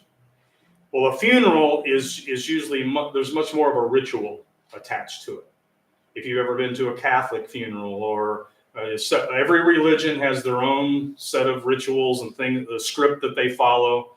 I rarely attend a funeral that I'm not performing. I just went last week. A friend of mine in Waynesville lost his wife, and I went, and it was a very, very religious, way low on the personal side, way high on the religious ceremony side, which was fine because that's what that family wanted. But with a life celebration, it's much more about the story. It's much more about trying to understand who the person was and what they valued. And so that by the time that I meet with a family, what I'm trying to do as the celebrant is come alongside of you and try to understand as much as I can about the dynamics of the family and the story that this person lived. Now, before I go any further, let me give just a quick disclaimer. If you lined up all 36 celebrants that I trained with, right now in America, I think there's something like 2,000 certified celebrants. Every celebrant does it differently. Some people are much more creative. They come up with different ideas to celebrate. Today, I can only represent the style that I have. You know, I do a lot of this. I'm very passionate about it, but I'm by no means an expert in this area. So I'm gonna lead you through the rest of the time through what I do. And if you have any questions along the way, please pause. Many times with a family that I'm working with, it becomes a team effort because Sam or Erica or one of the others may have picked up on something during their initial interview that they could pass on to me. And so for us, it's very much a team effort. We'll talk after I talk with the family and we'll compare notes, and that's what we're trying to figure out. Okay. So with that said, I'm going to go through my slides here. I'm not as good at this as Dr. Nolan was. It's all about the story, okay? In my opinion, I absolutely believe this. Every life is a story that deserves to be told. I absolutely 1,000% believe that because we can learn from it. You know, when we can learn by how somebody else faced the good times and the hard times and all the times in between. We can be inspired by it. Many times we can be educated because of it. You know, during COVID, during that horrible 18-month, 2-year period, I facilitated 17 different services as a result of suicide. And it was rough. I mean, it's always rough, but those a circumstance Dr. Nolan mentioned earlier, when it's a young person, when it's a child, you know, you're dealing with a trauma center at that point because these people are showing up. They don't really know what's going to happen in that next hour.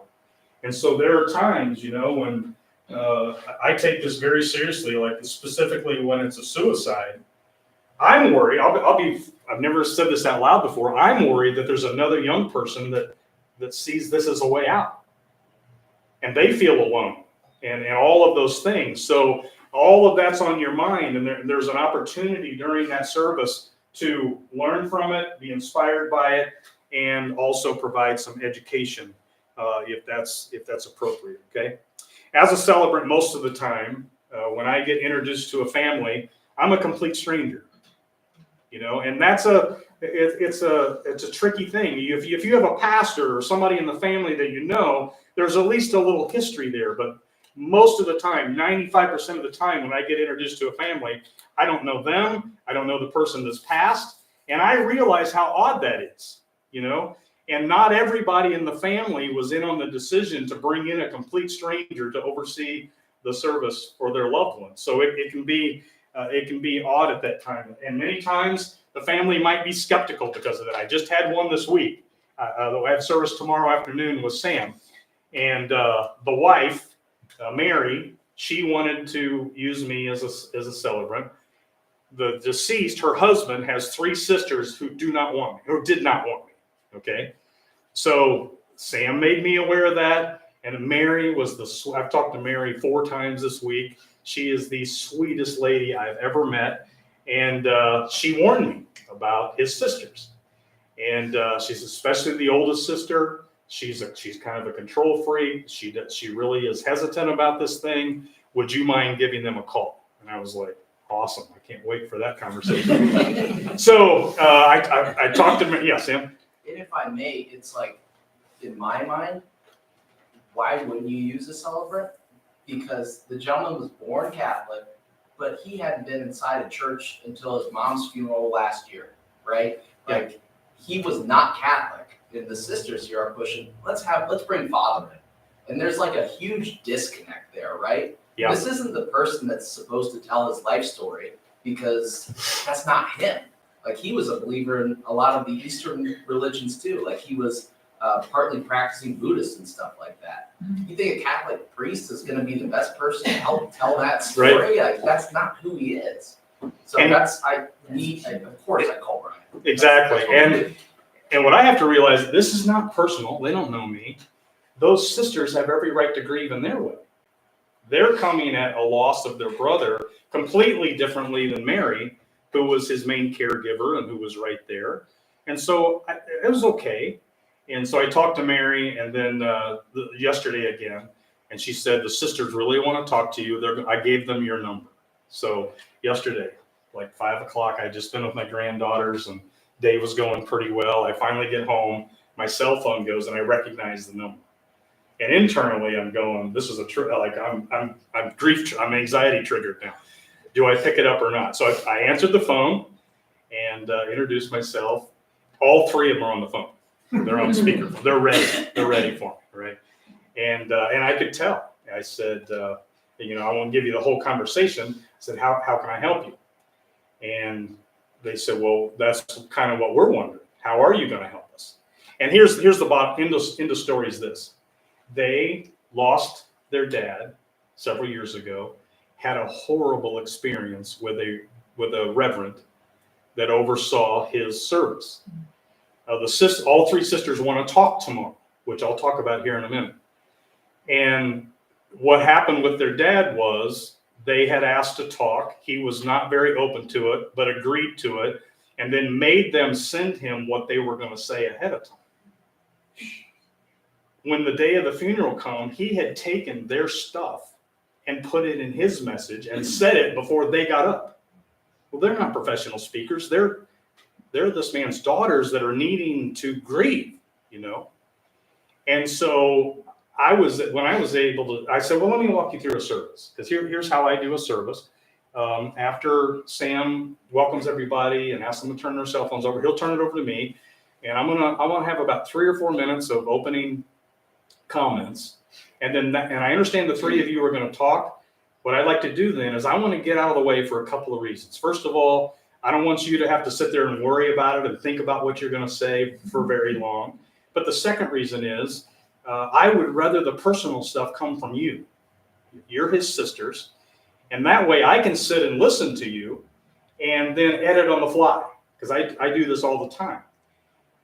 The conversation could not have gone, it changed 180 degrees. Now all of a sudden they're laughing, and they went on to tell me stories about their brother. They said, do you want us to email you what we're going to say? I said, no, just speak from your heart, and I'm looking forward to hearing what you have to say as much as they do. So all the tension they were feeling had nothing to do with me.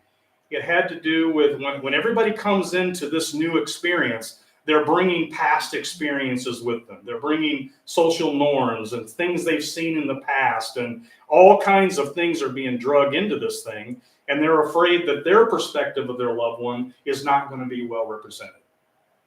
And that's part of the privilege, I guess, of what I'm able to do, is to make sure that everybody feels heard in some way. So for the next few minutes, what I'd like to do is to walk you through what happens after the point that I've been given your name and number, and then we walk through this journey together, okay? So the life celebration journey, okay? It all starts with the introduction. I have to realize that there's an urgency, and many times when I get called, we have like a 3 to 5 day window. The whole thing happens pretty quickly. I'll say this. I've also worked with families that have, for whatever reason, waited to 2 weeks, 3 weeks. Though the whole dynamic is so much better, in my opinion, when there's a little bit more time. But the norm is we're getting this whole thing done in about a 3 to 6 day window. So the very first thing that I do is I call them right after Sam calls me. Many times that same day, I'll call whoever the main contact is and just make an introduction, and nothing more.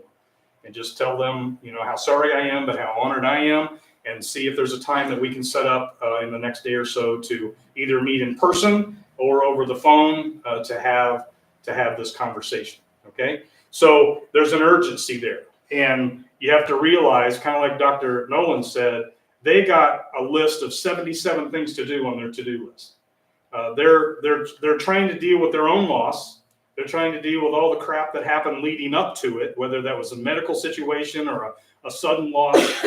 They're making financial decisions. They're letting family know. They're dealing with family coming at them and asking a bazillion questions. And so what I'm trying to do is just allow them to take a deep breath. And so I usually offer for them one of two ways. We can either do this in person, or, here's what I'm going to be doing. I'm going to be asking you a ton of questions about your husband or whoever it is, and you're going to hear tapping because I'm going to be typing like a madman. I'm going to try to take down everything that you say. So if it's easier for you to have this conversation over the phone, then let's have it over the phone. And I let them make that choice. I would say 90% of the time, they're relieved that it's a phone call because it's one less thing they have to get dressed up for and go somewhere and take care of that thing. So we do the introduction, and then we're going to set up a conversation. From the very moment that I make that very first phone call, the very first sentence out of my mouth, this is the biggest challenge, is to be able to earn your trust. And I feel like it's a trust that I have to earn because I am a stranger. It's not the irony is not lost on me that when I walk into a service, you never know how many people are going to be there. It could be 20, it could be 250. And you just don't know until you pull in but I'm usually the only person in the whole crowd that doesn't know the person that died. And that's weird. It's awkward. So me earning their trust is one of the biggest challenges that I face. Yeah, Sam? And I just wanted to second that. It's this, my dad describes it as going from like a 0% intimacy to like the most. You are hearing all of the crap that has happened behind the doors on somebody's life. You have people arguing at the arrangement about this and that, all this kind of stuff. So you're going from not knowing somebody to like, I'm in your inner circle. And it's a strange thing sometimes. And I'm sure I know you've gone through that too. It is. And that's why this next point is to try to understand their point of view. Many times when I'm given a contact name, a primary contact name, it's usually the sibling that takes care of everything. So let's say there's 3 or 4 kids in the family. Almost every time it's the one sibling, whether they're a little controlling and that's what they've always done, or they're just the reliable one. And many times, like if there's many adult children, they've also been the ones to do the primary caregiving. And so they're the ones closest to whoever it was that passed away. So I have to realize that just because they're the main contact, they may not be the only voice. So I want to find out, I can read the obituary and see, did they have brothers and sisters? Are there other kids? Are there stepchildren? In the modern day we live in, the whole blended family is a whole thing. Many times I try to encourage that, let's say that this marriage has lasted for the last 21 years, but they were married before. And that's who they had the children with. Hopefully, my hope is that that's a decent relationship. So I'm hoping the former spouse is going to be there.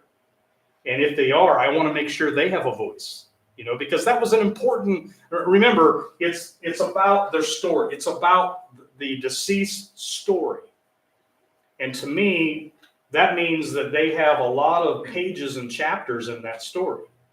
And so it's unfortunate sometimes that a whole earlier part of their life is ignored simply because it's awkward at times. So I'm hoping to look for that opening to see, if I'm talking to kids and find out there was a mom they're divorced, I want to ask, is she going to be there? When I show up, could you introduce me to her? I want to make sure they're doing okay as well. So there's so many things going on. What Sam mentioned, dysfunction. I'm telling you, I had no idea when I started doing this. No family has the corner on dysfunction. And it comes out in so many ways when there's a severe loss like this, because you'll have some siblings that are only worried about the inheritance. And so when the other sibling's wanting to get a really nice casket, this sibling's sitting over here thinking about how much money they're losing, and so that's why the balancing act and making sure that everybody's getting along. A lot of times there's hard feelings. I remember a year or so ago, I showed up at a service and I knew that this man had a son, but he didn't want to talk to me ahead of time.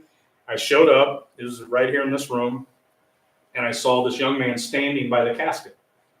And I asked, is that his son? So I went up to him, he was standing there by himself. I introduced myself. I said, I'm really, really sorry. I want to make sure, do you have anything you want to share with me about your dad? And he hadn't seen his dad in over a decade. And he said, I'll be honest with you, my dad was a son of a bitch, and I don't have anything to say about it. Well, you know what? I think it was important for him to tell me that. And how powerful is it that he showed up? Mm-hmm. And he was standing there, deep processing, literally live processing. And yet he was going to have to sit through a service and hear all these great things about this guy that he obviously didn't have the same perspective of. And that's the collision of emotions that are going on. You talk about the 70-something types of grief. There are probably 50 of them going on in any given crowd at any given service. And that's part of the whole thing, that it's a privilege. The thing that I read to you when I started, my point of view is this: that life celebration service is for the living. It's not so much for the person who died. Can they, going back to the dons and religious thing, I've yet to meet a family that didn't think their person was going to heaven. That's okay. That's not what this is about.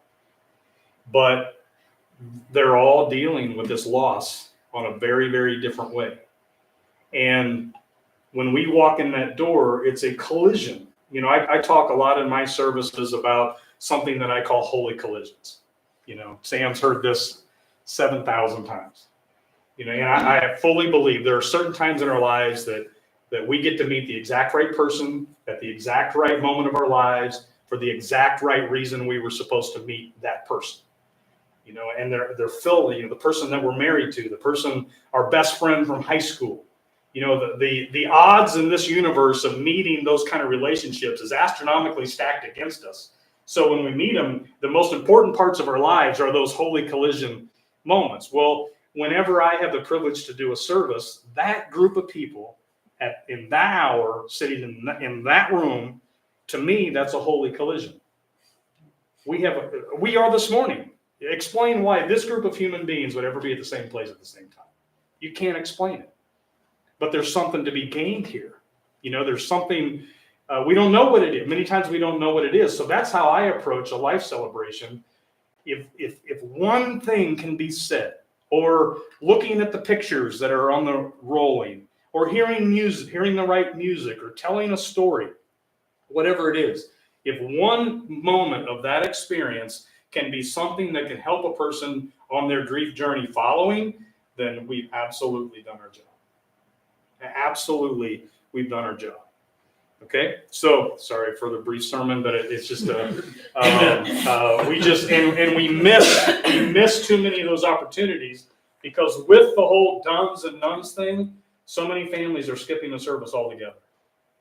And man, if there was a drum I could bang, say just don't. The only thing I'd like to add to our menu is somehow figuring out a way to go into their homes and do it. And I want to be fair to my father's legacy. There is going to be a life celebration next summer, but it's going to be very limited. Yeah. To very few people. And that is as much the issues that the people, he touched so many lives. the general public that still has to process. Yeah. Number one, the people that are close to him are going to have to wait. Number two, the general public that loved him and want to process aren't going to have that opportunity. Right. It's tough. And you know, in the old days, like houses a long time ago, they had a parlor. You know, back in the day, that parlor, they would bring the dead body and park it in that parlor in the living room that nobody uses. And for a week, sometimes up to a week, and neighbors and friends would come by and see that. We've gotten to where it's like a drive-by experience now. You know, here in the Western culture, Neil said it a little bit ago, we suck at grief. And so if we can encourage, if a life celebration, and like I said, the only thing I wish we could add is a dynamic that if we could go to their home, because there might be some weirdos out there that still has a person in the closet. I don't know. And it's maybe years later, and you may come to the realization, I'm ready. I'm ready to do this, but I don't want to go to a funeral home. I've done celebrations at Cox Arboretum and in all kinds of places today. And that's the beauty of this whole life celebration movement, is it's given people permission to dream a little bit. And during the process, that's part of the job that I have. So after the introduction, when I make that call, the very first thing that I want to do, if I call you on the phone, I want to see how you're doing. Caregiving, if you've been the main caregiver for the person, it's exhausting. Any of you ever been in that position with a loved one? It is exhausting. I mean, and you don't even really know how exhausting it is because you've been doing it for a while. One of the hardest, I guess, forms of grief or emotions attached to grief that I come across is relief. They're feeling guilty because I have days and I can sleep and I don't have to worry about the next doctor's appointment and hooking up the machines and cleaning the bedpan, you know, and all the stuff. And so they're all experiencing that on this initial call. So after I check in with them and see how they're doing, I want to help them. I want you to paint a picture. All right. The questions I ask, whether it's the one person on the phone or many times they'll bring their siblings, or it may be as many as 6 or 7 people. My hope is to just get them talking and get out of the way. I have certain questions that I ask in a certain order, but my whole goal is for me to disappear and for them to just start remembering things. You know, get over this awkwardness of talking to a stranger. And so I have a series of questions that I ask. One of them is, what name did they go by? You know, just because their obituary may say something, maybe they went by a nickname or a more common name. The funniest one was, and if it's a nickname, I ask permission. Would you be okay if I refer to them by their first name or their nickname? The most awkward one, I was dealing with a family. I asked that question, and the daughter started laughing. She said, "Everybody knows my mom is Booby." And I thought I heard wrong. I was hoping that I heard wrong. And the story was, when she was a kid, she called her pacifier that. And it stuck for her whole life. And so I said, do you really want me to do that during her service? They did. And it was one of the hardest services I've ever gone through for that reason. But it's their nickname. I want to ask, what were their circumstances of death? You know, and which is kind of an awkward thing, but it's important. You know, had they been ill?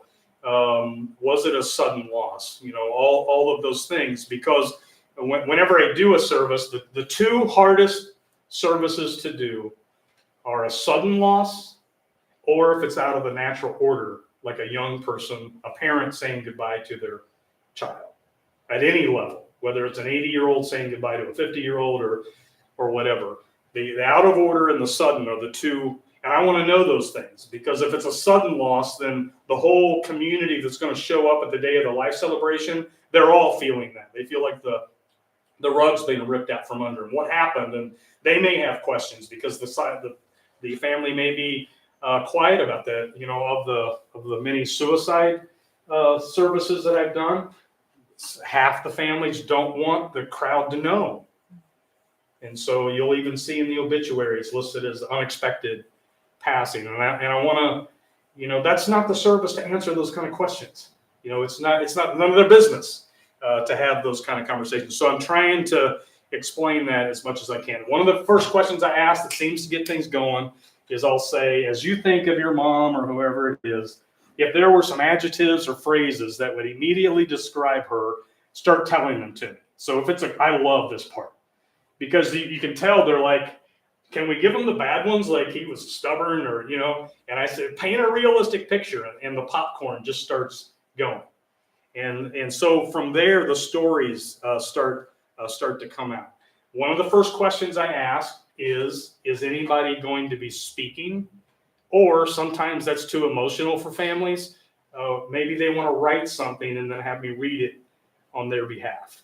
And my encouragement is, if that can happen, I want that to happen at every single service, because I think it's such a powerful thing. It's not, number one, it's powerful because they know the person better. So for the good of the service, it's much more powerful that it's coming from a family member. I have no scientific data to prove this, but I feel like the process of that person putting their thoughts together, deciding how they're going to honor their loved one, it's also a very big piece of closure for that person. If they can muster up the courage, and a lot of times the person will tell me, I just don't know if I can. I feel like I'm just going to get up there and cry. Okay, that's fine. They have lots of Kleenexes there, and I say, you know what? If it's written out, if you want to give it a try, because frankly, you're never going to know how you feel till that day. You may be super emotional on Tuesday, but on Friday, the day of, you walk in and it's not as scary as you thought it was. You had a good night's sleep. You're washed over with some peace that you didn't think you had. And so what I do is say, look, I'm gonna be there about 45 minutes before the service starts. I'll check in with you. And if you decide that day you want to try it, then try it. And if you need me to be your wingman and tap out and have me finish, then we'll do that too. If you want to have your husband come up and stand with you, because I want them to try it. Even if they can't finish it, there's something very powerful about that. And I would extend that to kids too. A loss is really confusing for young people. The grandkids, even up to teenagers who they don't quite know how to wrap their heads around this. So when I'm asking for people that would like to talk, I want to include the grandkids too. A couple of powerful things that I've seen done, or that I've done, is have all the grandkids come up together, and maybe a couple of the older ones speak, but even the 2-year-old who's running around and doesn't quite understand, they're up there. So somewhere down the line, they can remember I took part. I had, this was about 6 months ago, a family, they liked that idea, but didn't think their grandkids, they knew that their grandkids wasn't comfortable with it. So I said, what if all the grandkids wrote something, a little note or a card, and then together after the service, let's go up and have them put their cards in the coffin. And the family, can you do that? Is that okay? Absolutely, it's okay. And that's the whole beauty of this life celebration, is it's really about what's going to be the most healing way for this family. Yeah, go ahead. No, I was just gonna say, for mine, I didn't get to say goodbye to my son because of the circumstances. So for me, it was important for me to get up there and say what I needed to say, because that was my goodbye to him. And so that was so imperative and I didn't know if I could do it or not. And so the pastor that was leading it was like, if you need to, just like you said, tag me and I'll take over. But it was that, and a lot of people say, I can't believe you did that. I can't believe you got up there and spoke. And I was like, I had to. That was my way of saying goodbye. And it was like literally the closure. So I think that's so important that you offer that. Well, and also, I'm so glad that you were able to do that, because for the people sitting there, you've just lived through most of our worst nightmares. Yeah. And wow, if she can do that, then maybe my problems aren't as big as I thought they were. Because that's what I say in most services is, look, when we parked our cars a few minutes ago, every one of us, this happened this morning. When you came in here this morning, I have things I'm worried about. I have things on my mind, so do you. And they're all going to be waiting for us when we get back in our cars a little later. So hopefully this experience today, hearing from Dr. Nolan, this service, or whatever happens today, maybe by the time we all get back in our cars, we have a little bit better perspective. You, by standing up as a mom, you don't know the power that gave to everybody else that was sitting there. So that's the power and the possibility of doing a life celebration like that. Usually when it comes to them speaking, I give a little coaching ahead of time. I just plan through what you're going to say. Write it out if that helps you. Speak from your heart. Again, because a lot of people come into these things, they're Googling what's a eulogy, or what am I supposed to say? My thing is just tell a story, read a poem, whatever would help you through this. Now, people would disagree with this. I don't usually open the floor. Some families will want to do that because they've seen it done. I've seen it go so far south when that happens, because the people that have prepared their comments, they've carefully thought through what they want to say. It's usually very powerful and very emotional. Whenever a pastor or somebody says, now, if anybody else would like to come up and say something, a couple of things happen. First of all, that person hasn't thought through what they're going to say. It's very awkward because now they got to get up and walk all the way up there. But here's the thing that I've seen happen and why I stopped doing it years ago. You'll get a person that makes it more about them than the person we're trying to celebrate. And you, as a professional speaker, you can feel the emotion just get sucked out of the room. And it's very awkward. So I'm trying to protect the family from that happening. I mean, can you imagine somebody like you speaking at your son's service and then somebody else afterwards feeling like they have to add a parenthetical thought through it? And that's just a personal thing. I've also seen it go well, but that's just something that I do. Okay. Another question that I asked during that time is more about, I just had this conversation. I said, as you watched your mom or dad or whoever it is, if their life taught you any life lessons, not so much by the way things they said, but just by watching how they did it, what have you learned? I'm telling you, that is the most powerful part of every conversation I have. Because I used to think, they're not going to have any answers. It's always immediate, and it's usually profound. And it's their way of voicing, here's what, I never told my dad this, but here's what I picked up. Here's what I was able to learn for that, okay? A couple special notes.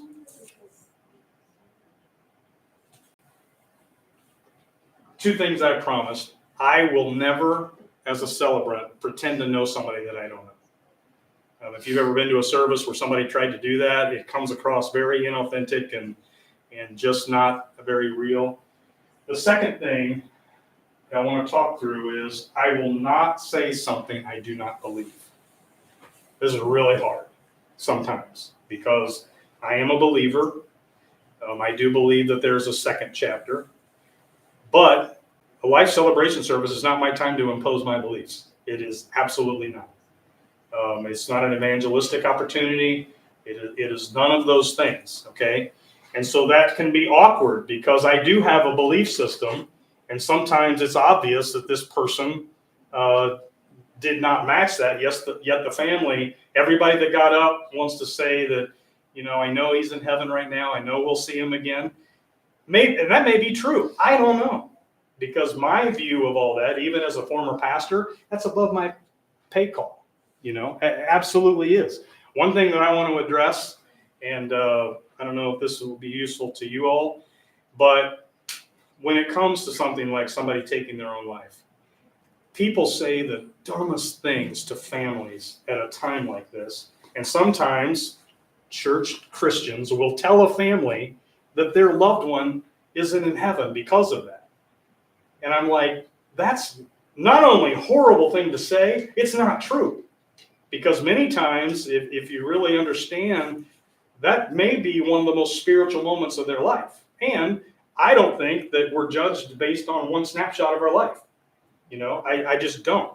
And so that's another opportunity to educate if that happens. But if one thing that I hear say, it wasn't on your list of things to not say, but it happens at a lot of funerals, is a person who has faith, or they're a Christian, will come up to someone and say, God won't give you anything you can't handle.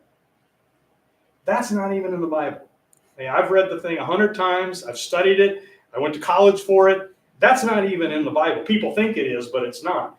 And so many times, if I feel like that's been said to a family, I will say during my portion of the service, I'll address that, because I'm telling you, most of the time a loss, especially an unnatural one, it is way more than we can handle. And again, you don't know who's sitting out there. Somebody else may need to hear that because they've been carrying this burden from a loss they went through years and years before. So just a quick side note on that. Okay. The last thing, and I am almost done. The last thing that I wanted to touch base with this is I want to get to the part of the service where we can personalize things. Okay. Music is huge. If they had a hobby, I've done services where they're a big sports fan and their Bengals jerseys and their OSU stuff is on the wall. If I had a guy that carved canes out of limbs, and he had those all over the place, and the family gave away little things that he had made. Music is powerful. One of the things that I think gives permission to a group coming through those doors on how to feel is whatever music they hear when you come into the building. I've had families, the person loved Elvis, so they played all Elvis music. And the other day it was all jazz music and big band music. And I even had somebody come up to me the other day and say, when I came in the door and heard the music, it just made me happy. And that gives permission. So for me to talk to a family, a lot of families don't even know that's okay to do. And I'm like, we've closed the service with an OSU fight song. I was out at Woodland where the thing was last night, up on a hillside, and we had mimosas. We closed the time together there by trays of mimosas that we shared. One of the funniest ones was I drink socially, but I'm not a heavy drinker. One of the guys here was a huge whiskey fan. And they wanted to pass out shots of whiskey to everybody in the crowd. I have never had a shot in my entire life. And I don't want to be the only uncool person in the room. So this is after the service. A brother came up, did a toast. Everybody hits the shot. I did, not knowing what was about. My throat was on fire. I still had to pray after that. So I just made a joke because I can't cover the fact that my eyes are watering. I feel like I'm going to die, but it was a great thing to be able to honor their person. So I'll tell you a couple more of those stories, and then I want to honor our time here. Some of the coolest ideas I've heard, okay? Some of these I participated in, some I heard about. There was a life celebration service where the guy that had passed was a huge fan of Burger King, went through the Burger King drive-thru every day at lunch and got the exact same order. So when they left the funeral home, they had already arranged ahead of time for the entire processional, hearse, everything, to go through the Burger King, and Burger King knew ahead of time, gave every car there the exact same meal. I thought that was one of the coolest things I've ever heard. I've done several Harley-Davidson funerals where we literally, the parking lot was covered with 75 bikes, and everybody in here had a leather vest and a beard, and we had one not long ago where his Harley was parked right next to the casket, and TR, Tommy Ratsong, started the motorcycle to get everybody's attention to start, which I thought was a great idea. We had portions of an OSU marching band here because the deceased had been part of the marching band, and so they had some organization at OSU that would send out small delegations, and they came in and played part of that. Green burial has become a very popular thing, where it's a more natural kind of a burial thing. So long story short, I feel like my job as a celebrant is to give the family permission. That's how I would define my job.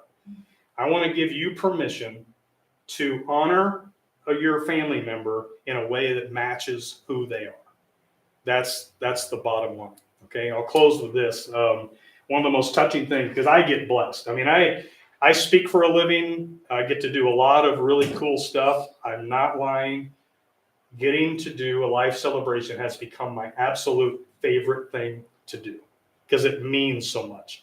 One time I did a service for a Harley-Davidson group. It's the one that there were probably 75 bikes outside. Many of them were going to go on a ride afterwards. Okay. I did my deal. stayed for a while. I was on my way home to Waynesville. I was on Wilmington Pike, and I'm sitting at a stoplight, and two of the guys on Harleys were sitting behind me, and one of them made eye contact with me in my rearview mirror and pulled up next to me. And I wondered what other people at the stoplight were thinking. You know, little Opie's about to get killed. But they pulled up, and the guy, my window was down. He said, "Are you the guy that just did the service for my friend?" "Yeah, I am." He said, "Where are you going?" I said, "I live in Waynesville." He said, "Would you mind if we escorted you all the way home?" Wow. The coolest thing that has ever happened, because, and I only think so because we gave them the opportunity to celebrate their friend's life in a way that reflected their friend's life. So I'm a big champion of life celebrations. If we can ever help you, I promise Route Song is the best place in this area to go to. With that, I'm going to close it and turn it back over to you. Thank you very much, Brian.